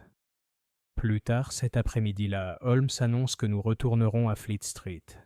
La lettre, expliqua-t-il, est l'indice le plus clair que nous ayons. Elle provient d'une imprimerie, T & Sons. J'ai l'intention de découvrir qui en a supervisé la création. Nous avons trouvé T & Sons niché derrière un marchand de tabac près de Ludgate Hill. Le bâtiment bourdonnait du rythme mécanique des presses. L'encre et le métal chaud embaumaient l'air. Holmes se déplaçait parmi les compositeurs comme un homme dans une bibliothèque familière, posant des questions calmes et précises. Finalement, il prit à part un contremaître maigre et nerveux aux doigts tachés d'encre. « Ceci, » dit Holmes en montrant la moitié déchirée de la lettre retrouvée sous la pierre de la chapelle, « a été imprimé ici. » L'homme y jeta un coup d'œil. « Oui, travail privé. Arrivé il y a 5 jours. Une feuille, sans signature. Payé en espèces. Par qui ?» L'homme se gratta la tête. « Un étranger, brun. Il parlait bien anglais, cependant. Il a dit que c'était pour un consortium artistique. A-t-il laissé un nom ? Non. Mais il a laissé ceci. » Le contremaître ouvrit un tiroir et en sortit un petit morceau triangulaire de carton rigide, une chute d'imprimerie servant à tester l'encre. Une fine ligne de pigment rougeâtre y était étalée. Holmes l'examina attentivement. « De la Garance rose, » murmura-t-il. « La même que celle du gâteau trouvé dans la maison de Penaluric. » Nous avons quitté l'imprimerie, Holmes restant étrangement silencieux. Alors que notre taxi cahotait vers Baker Street, j'ai fini par dire « Holmes, Venaro est forcément impliqué. Il correspond à la description, il est étranger, il travaille avec des pigments. » « Non, » répondit Holmes, brusquement. Le pigment est le piège. Celui qui a commandé cette lettre savait. Une telle tâche pourrait faire naître des soupçons envers l'artiste. Un imprimeur ne laisse pas par hasard de la garance sur une épreuve. Il s'agit d'une manœuvre de diversion délibérée. Désorientation ? Exactement. Quelqu'un veut nous faire poursuivre un suspect évident, tandis que le véritable coupable reste introuvable. C'est pourquoi, Watson, cette affaire est si ingénieuse. Nous avons 3 pistes qui s'entrecroisent. Le trésor sous la chapelle, le meurtre de mademoiselle Penalic et la fausse piste menant à Venaro. Elles se rejoignent, mais pas comme Gregson le croit. Cette nuit-là, peu après 10 heures, un télégramme arriva. Holmes le lut, et une lueur inhabituelle traversa son visage. Un mélange de satisfaction et d'inquiétude. « Qu'est-ce que c'est ?» ai-je demandé. Il me l'a tendu. De la part de Chelsea Constable. Cambriolage à la sacristie de la chapelle. Aucun objet volé. Entrée par la porte. Panneau intact. Empreinte de pas menant au chemin longeant la rivière. Holmes se leva, son manteau déjà à la main. L'araignée tire sur ses fils, Watson. Quelqu'un a de nouveau testé la chapelle, non pas pour y trouver un vol, mais pour y déceler une faiblesse. Pensez-vous que c'étaient les complices de Sloane ? Holmes me lança un regard étrange, en coin. Je crois, mon cher, que le véritable coupable commence à s'inquiéter. L'arrestation de Sloane lui a donné un peu de répit. Ce soir, nous avons vu l'étau se resserrer, mais pas encore jusqu'où il nous prendra. Ce soir-là, longtemps après notre retour à Baker Street, Holmes resta à la fenêtre, observant la ville avec cette expression distante qui signifiait que les fils d'un puzzle étaient en train de se tisser ensemble dans son esprit. « Les fractions étaient maladroites, » dit-il doucement, presque pour lui-même. « Un éclaireur, pas un... nos partisans. Quelqu'un qui testait le cordon de sécurité, la véritable main. Ah, Watson, la véritable main reste dans l'ombre, mais elle a déjà touché le mur. » Sur ce, il se retourna brusquement, éteignit la lampe et se retira dans sa chambre, me laissant contempler le télégramme et la tache cramoisie sur la fiche d'épreuve, tous deux posés sur la table comme les pièces d'une énigme dont la solution planait juste hors de portée. Chapitre 8. La stratégie de Holmes. 2 jours après le cambriolage de la sacristie, je me suis réveillé et j'ai trouvé Holmes dans un état d'agitation inhabituelle. Sa robe de chambre flottait autour de lui comme une cape, son violon gisait abandonné sur la table d'appoint, et les journaux du matin, 3 au total, étaient étalés en rangées ordonnées sur le sol, chacun annoté au crayon. L'odeur familière et forte du tabac turc flottait dans l'air. « Watson, dit-il sans préambule, il est temps d'arrêter de courir après des fantômes et de laisser les fantômes nous poursuivre. » J'ai frotté mes yeux pour chasser le sommeil. Une ruse, alors? Exactement. Il pointa le tuyau de sa pipe vers l'un des articles de journal. C'était dans le Daily Telegraphette, le titre disait « Mystère de Chelsea. L'arrestation de l'héritier résout l'affaire ». Plus bas, une chronique suffisante louait les facultés de détective aiguisé de Gregson qui avait dit permis d'appréhender Lionel Sloane et de récupérer l'ancien coffret de Penhalick qui avait été transféré dans un coffre-fort sécurisé à Scotland Yard. « Ils ont fait exactement ce que j'espérais », a déclaré Holmes. « Ils ont fait croire à notre cible que le trésor était hors de portée et que la police se contentait de sa prise. Cela attise l'impatience d'un criminel rusé. Cela le force à agir. Vous comptez les attirer. » Il sourit. « Pas tout à fait. J'ai l'intention de... Invitez-eux.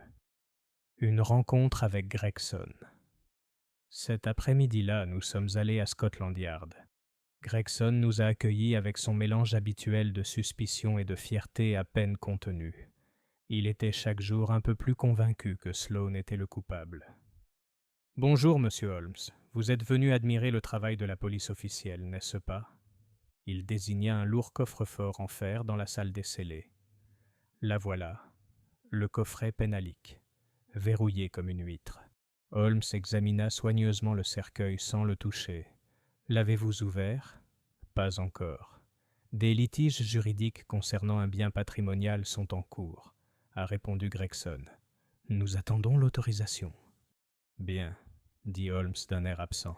« Dites-moi, inspecteur, si un homme apprenait que Scotland Yard avait retiré le cercueil de la chapelle, penserait-il que l'enquête est close ?» Gregson fronça les sourcils. « Eh bien, oui, je suppose. C'est déjà dans les journaux. » « Excellent. » Holmes se redressa, les yeux brillants. « Je dois vous demander une petite faveur. Ce soir, entre 9h et minuit, vous relâcherez votre garde autour de la chapelle Sainte-Hildegarde. Maintenez un homme en faction à distance, mais ne patrouillez pas à l'intérieur. Laissez-la telle qu'elle était la nuit du décès de mademoiselle Penhalick. » Gregson balbutia. « Vous ne voulez pas dire ?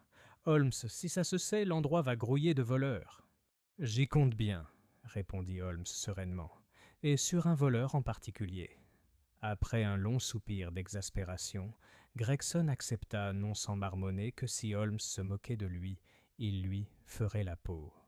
Préparatifs. Nous sommes retournés à Baker Street, où Holmes m'a exposé son plan sur ce ton précis, presque militaire, qu'il employait lorsque chaque détail comptait. Watson, ce soir, nous observerons depuis l'intérieur, même de la chapelle, mais pas depuis les bancs, comme auparavant. Notre adversaire connaît bien les lieux. Il est trop expérimenté pour se laisser surprendre par un homme tapi dans l'ombre. Nous devons nous fondre dans la masse. Parti du bâtiment, il sortit d'un tiroir un paquet de vêtements de travail poussiéreux, maculés de peinture et de craie. Ces vêtements, dit-il, appartenaient à un décorateur dont Madame Hudson n'a jamais réglé la facture. Heureusement, je les ai gardés. Nous nous ferons passer pour des ouvriers de restauration qui sont partis pour la nuit. L'odeur de peinture masquera toute trace de nous. « Et où allons-nous nous cacher ?» ai-je demandé. « Dans le triforium, au-dessus de l'extrémité ouest, » répondit Holmes. « Une galerie étroite sans vis-à-vis, accessible par l'escalier en cloche. De là, nous aurons une vue dégagée sur le mur nord et la cavité sous la dalle. L'idée de rester accroupi pendant des heures dans une galerie exiguë ne m'enchantait guère, mais j'avais appris qu'il valait mieux ne pas remettre en question Holmes dans son élément. Ses stratagèmes, bien que peu pratiques, étaient rarement vains. La planque. Ce soir-là, la chapelle était étrangement silencieuse. Les agents de Gregson se postèrent à distance le long du mur extérieur, leurs lampes éclairant faiblement la brume. Holmes et moi, vêtus de nos tenues d'ouvriers, empruntâmes l'étroit escalier en colimaçon à l'extrémité ouest. Il menait à un triforium poussiéreux, une galerie au plafond bas où des siècles de toiles d'araignée pendaient comme des bannières. De là, à travers une succession de petites arcades, nous pouvions apercevoir toute la nef et le mur nord en contrebas. Holmes se posta dans un coin, sa lanterne fermée, sa silhouette longiligne se contorsionnant presque impossiblement dans l'espace exigu. « Watson, murmura-t-il, nous sommes des souris sous les avant-toits. Ne parlez que lorsque c'est nécessaire. » Les heures s'écoulaient lentement. Au début, rien ne troublait le silence. La lampe vacillante à l'extérieur projetait une faible lueur jaune à travers le vitrail, faisant scintiller l'épée de l'archange d'une manière presque inquiétante. J'avais l'impression que la figure peinte elle-même veillait à nos côtés. À 11 heures précises, Holmes se raidit. « Écoutez. » J'ai retenu mon souffle. Au début, il n'y avait que le murmure lointain de la fontaine de la cour, puis un léger cliquetis métallique, comme une clé qui tourne dans une serrure. « La porte de la sacristie, » murmura Holmes. Une silhouette se glissa dans la chapelle. La lanterne en contrebas la révéla clairement. Ce n'était ni Lionel Sloane, ni Venaro. C'était Basil Ireton, le restaurateur. Le restaurateur révélé Ayrton avançait d'un pas décidé, mais sans la précipitation avide de Sloane. Il portait une sacoche en bandoulière et une trousse à outils, enveloppée dans une toile cirée. Il se dirigea droit vers le mur nord, s'accroupit près de la dalle et, en quelques gestes assurés, la fit levier. Puis il sortit de sa sacoche une petite boîte en bois, sans inscription et sans ornement. Le souffle de Holmes effleura mon oreille.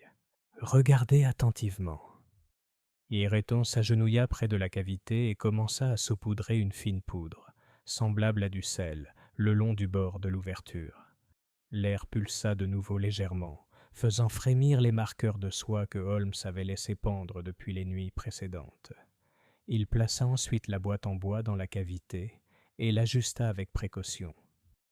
Les yeux de Holmes s'illuminèrent. Il est... remplacer quelque chose. Ireton porta ensuite son attention sur la fresque elle-même. De sa veste, il sortit une fiole identique à celle utilisée par Sloane et l'appliqua le long de la fissure près de l'aile de l'archange. Il poussa. Le panneau s'ouvrit. Il n'y mit pas la main, bien sûr, le reliquaire avait disparu, mais il examina attentivement la niche, passant ses doigts sur ses bords intérieurs comme pour y chercher... Quoi? Des indices? Des traces de falsification? Holmes déplaça son poids sans bruit, se plaçant à l'intérieur de l'arche pour mieux voir. Puis, un événement inattendu se produisit. Ireton sortit de sa sacoche non pas un ciseau, mais une lettre. Il la déplia contre le mur et la lut à la lueur de la lampe. Même de notre perchoir, je reconnus les caractères d'imprimerie, le même format que celui des fragments de lettres de Fleet Street. Son visage s'assombrit tandis qu'il lisait, et il marmonna quelque chose d'un ton amer. Puis, à ma grande surprise, il prit une allumette, l'alluma et réduisit la lettre en cendres. Le murmure de Holmes était comme le grattement d'une plume. Pas seulement un complice, Watson. Complice trahi. Ireton referma alors le panneau, abaissa la dalle et commença à essuyer soigneusement les bords, enlevant toute trace de poudre avec un chiffon. Sa précision était quasi chirurgicale. Enfin, il éteignit sa lanterne et se tourna vers la porte. Holmes m'a touché le bras. Maintenant. Nous descendîmes l'escalier en colimaçon rapidement et silencieusement, traversant le couloir de la sacristie. Quand Ireton ouvrit la porte principale de la chapelle, Holmes attendait dans l'ombre, sa pipe éteinte mais sa posture indubitable. « Bonsoir, monsieur Ayrton, » dit Holmes d'une voix douce. « Ou devrais-je dire, bonsoir travail de nuit. » L'homme se figea. Un instant, j'aperçus une lueur calculatrice sur son visage étroit, combat ou fuite. Mais la présence de Holmes avait cet effet paralysant propre à une certitude absolue. Ayrton abaissa lentement sa lanterne. « Monsieur Holmes, dit-il froidement, vous êtes en infraction. » « Vous aussi, » répondit Holmes en s'avançant. « La différence, monsieur, c'est que mon infraction est commise au service de la loi. La vôtre, je le soupçonne, sert d'autres intérêts. » Une bataille d'esprit. Nous l'avons raccompagné à l'intérieur, où Gregson, appelé par un signal de Holmes, arriva quelques instants plus tard avec 2 agents. La confrontation eut lieu sous le portrait de l'archange, dont la lame semblait briller d'un éclat plus intense à la lueur du lampadaire. Holmes se tourna vers lui. « Vous êtes retourné sur les lieux pour dissimuler des preuves, non pour voler. Vous avez replacé un objet dans la cavité. Vous avez brûlé une lettre de vos complices. Vous, monsieur Ireton, êtes l'artisan qui a préparé la fissure dans le mur. » La mâchoire d'Ireton se crispa. « Vous n'avez aucune preuve. »« J'ai beaucoup, » dit Holmes. « La fleur sur le mur est d'une composition que vous seul saviez utiliser. La craie sur vos poignets trahissait votre visite précédente. Et ce soir, nous vous avons observé de nos propres yeux. Dois-je décrire le contenu de la lettre que vous avez brûlée? Non?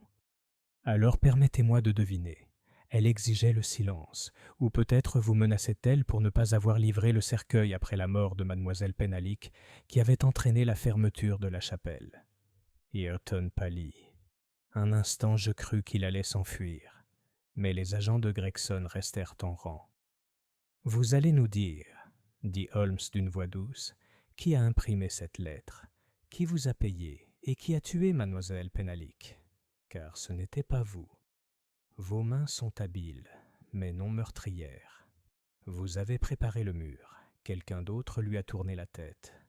Pour la première fois, l'homme perdit son sang-froid. Il cracha amèrement. « Je ne l'ai jamais touché. J'ai seulement participé à la commission. Ils ont dit que personne ne serait blessé. »« Elle, » répéta doucement Holmes. « Excellent.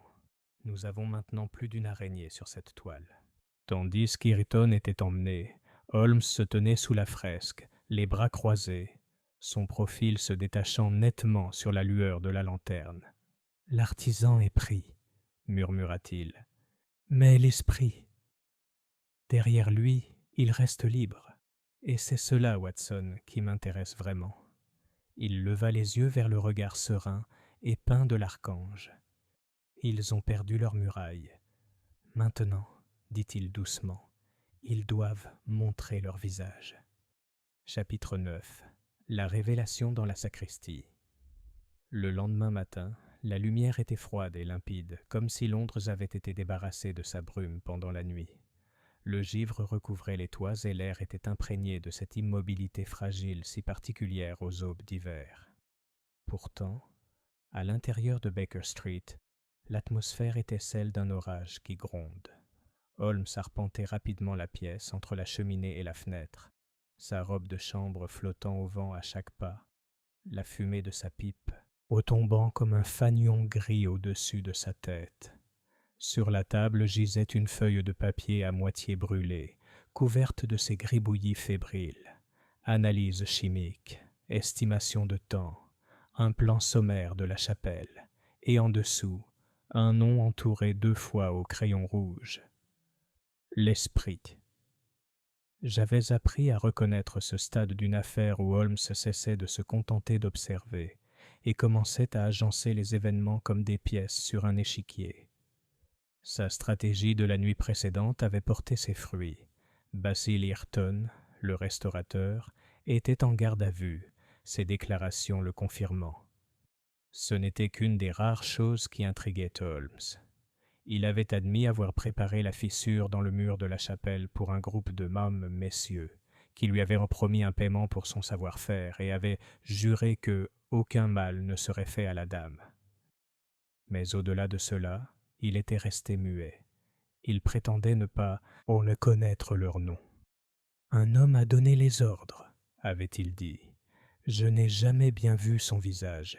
Il portait des gants, parlait à voix basse.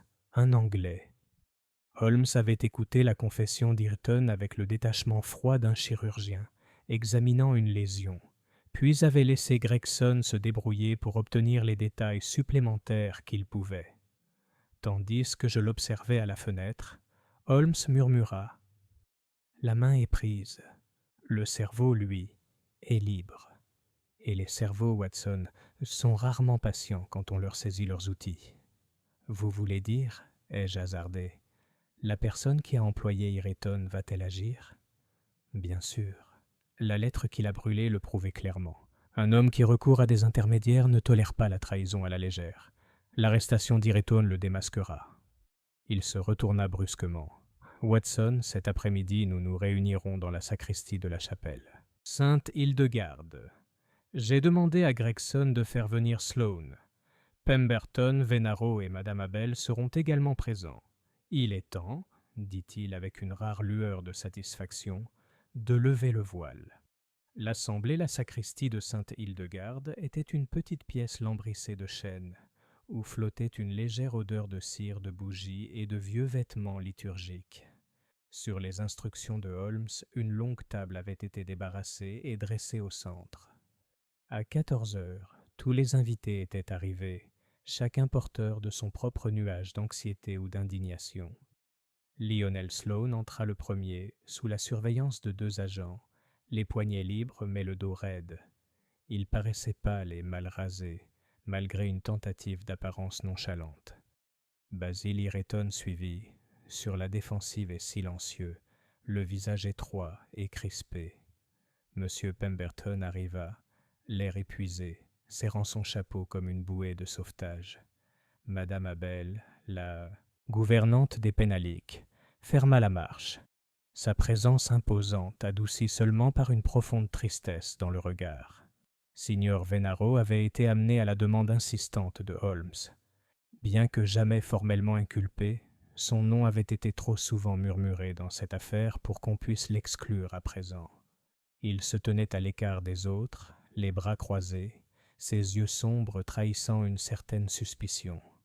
Gregson, posté près de la porte, affichait une satisfaction manifeste, comme s'il s'attendait à ce que Holmes couronne son triomphe précédent, en démasquant Sloane une fois pour toutes. Holmes entra en dernier, d'un ton vif et posé.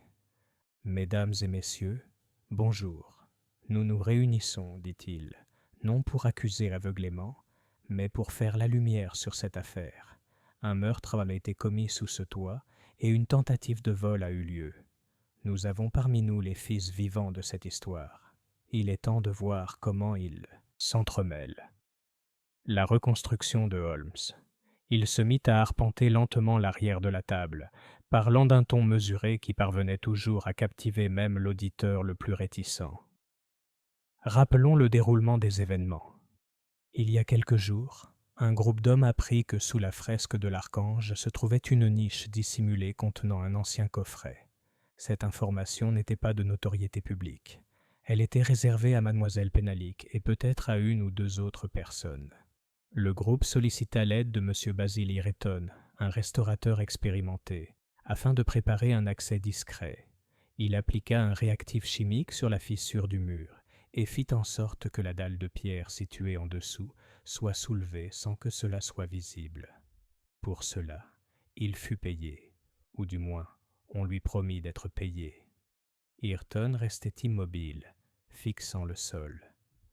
Le soir du décès de mademoiselle Pénalique, poursuivit Holmes, elle vint, seule à la chapelle, comme à son habitude. Elle avait reçu une lettre, imprimée chez Tiensons à Fleet Street, l'avertissant d'une tentative de vol de l'objet. Elle la brûla, mais le choc demeura. Elle attendit là, sans doute déterminée à affronter quiconque oserait profaner la chapelle familiale. Il marqua une pause, laissant son regard parcourir les visages rassemblés. Voici le premier élément clé de l'affaire. Quelqu'un est entré dans cette chapelle après qu'elle s'y soit enfermée. La porte était restée verrouillée. Les fenêtres étaient impraticables. Pourtant, l'air circulait à travers la dalle. Quelqu'un connaissait le passage souterrain. Sloane remua. « Je n'ai pas... Holmes le fit taire d'un regard. « Non, monsieur Sloane, vous n'avez rien fait de tel. Votre vol maladroit quelques jours plus tard l'a prouvé. Non, l'homme qui est entré cette nuit-là l'a fait discrètement, en toute connaissance de cause, et a ont trouvé mademoiselle Penalique qui l'attendait. Qu'elle l'ait confronté ou qu'elle l'ait simplement surpris, nous ne le saurons peut-être jamais. Mais ce que nous savons, c'est que faire ce que l'on sait, c'est qu'elle est trop morte d'une torsion des vertèbres supérieures, silencieuse, efficace, brutale. Le regard de Holmes se posa sur Basil Ayrton. Monsieur Ayrton a préparé le mur, mais il n'avait pas le tempérament requis pour une telle violence. Il est venu plus tard pour dissimuler des preuves. Et Sloane est venu encore plus tard pour s'emparer de ce qu'il croyait être son héritage. Par conséquent, aucun de ces messieurs n'a porté le coup fatal. Gregson fronça les sourcils. Si aucun d'eux ne l'a fait, qui diable l'a fait? Le regard de Holmes parcourut la pièce. La réponse tient en deux détails insignifiants. Premièrement, la lettre imprimée. Deuxièmement, une trace de pigment de Garance rose trouvée sur une carte d'épreuve de Fleet Street. Il se tourna vers Venaro. « Seigneur Venaro, lorsque vous travaillez avec la Garance rose, nettoyez-vous vos outils ?»« Bien sûr, » dit l'Italien avec indignation. « Ça tâche tout. » « Exactement.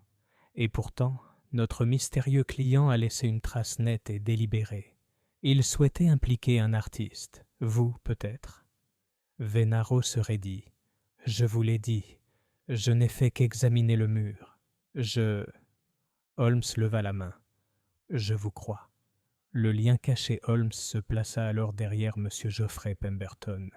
Le pauvre homme se recroquevilla visiblement sous ce regard perçant. « Monsieur Pemberton, vous avez été le premier à nous annoncer le décès. Vous avez déchiré la lettre d'avertissement en deux. Une moitié est restée dans votre poche. L'autre a été retrouvée sous la pierre. Comment est-elle arrivée là ? » « Je ne sais pas, » balbutia Pemberton. « Je jure, je n'ai jamais... » La voix de Holmes se fit plus incisive. « Et pourtant, monsieur Pemberton, vous êtes l'une des 3 seules personnes à avoir possédé les clés de la chapelle. Mademoiselle Penalique est morte. Le sacristain est innocent. Il ne reste donc que vous. » Un murmure parcourut la pièce. Pemberton devint livide. « Je ne l'ai pas tué, » murmura-t-il. « Je ne l'ai pas tué. » Le ton de Holmes s'adoucit, presque compatissant. « Non, monsieur Pemberton, je ne pense pas que vous l'ayez fait. Mais je pense que vous l'êtes, habitué à ça. » Il se tourna vers l'assemblée. Notre coupable avait besoin de 2 choses, la connaissance de l'intérieur de la chapelle et une clé légitime. Pemberton lui a fourni les 2, sans le savoir. La lettre qu'il a reçue n'était pas un avertissement. C'était une instruction haine le déchirant. Il a dissimulé son implication sans la comprendre. Madame Abel eut un hoquet de surprise. « Mais qui l'utiliserait ainsi ?» Holmes se retourna lentement. Son regard se posa sur elle. La gouvernante se raidit. « Lors de notre première conversation, » dit doucement Holmes, « vous m'avez dit que mademoiselle Penalique avait reçu un billet le matin, l'avait brûlé dans la bibliothèque et avait déclaré qu'elle consacrerait plus de temps à la prière. Vous seul en avez été témoin. Vous êtes au service de la famille Penalique depuis de nombreuses années. Vous connaissez chaque serrure et chaque passage. Et lorsque la lettre a été remise à Pemberton, qui d'autre que vous aurait pu l'intercepter ? » Le visage de madame Abel s'était figé. « C'est vous, madame, » dit Holmes, qui étiez le cerveau de l'opération. « Vous avez fait embaucher le restaurateur sous de faux prétextes, en utilisant la cupidité de Sloane et la nationalité de Venaro comme écran de fumée. Vous connaissiez l'emplacement du cercueil, qui mieux que la gardienne des livres de comptes et des secrets de famille. Vous avez obtenu une clé de Pemberton sous un prétexte quelconque. Vous l'avez transmise à vos complices, et vous avez laissé faire.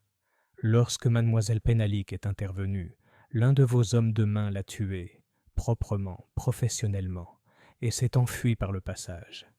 Puis vous avez brûlé la lettre qu'elle avait reçue pour faire disparaître les preuves. Votre chagrin était bien réel, mais pas pour la dame, pour le plan qui avait échoué.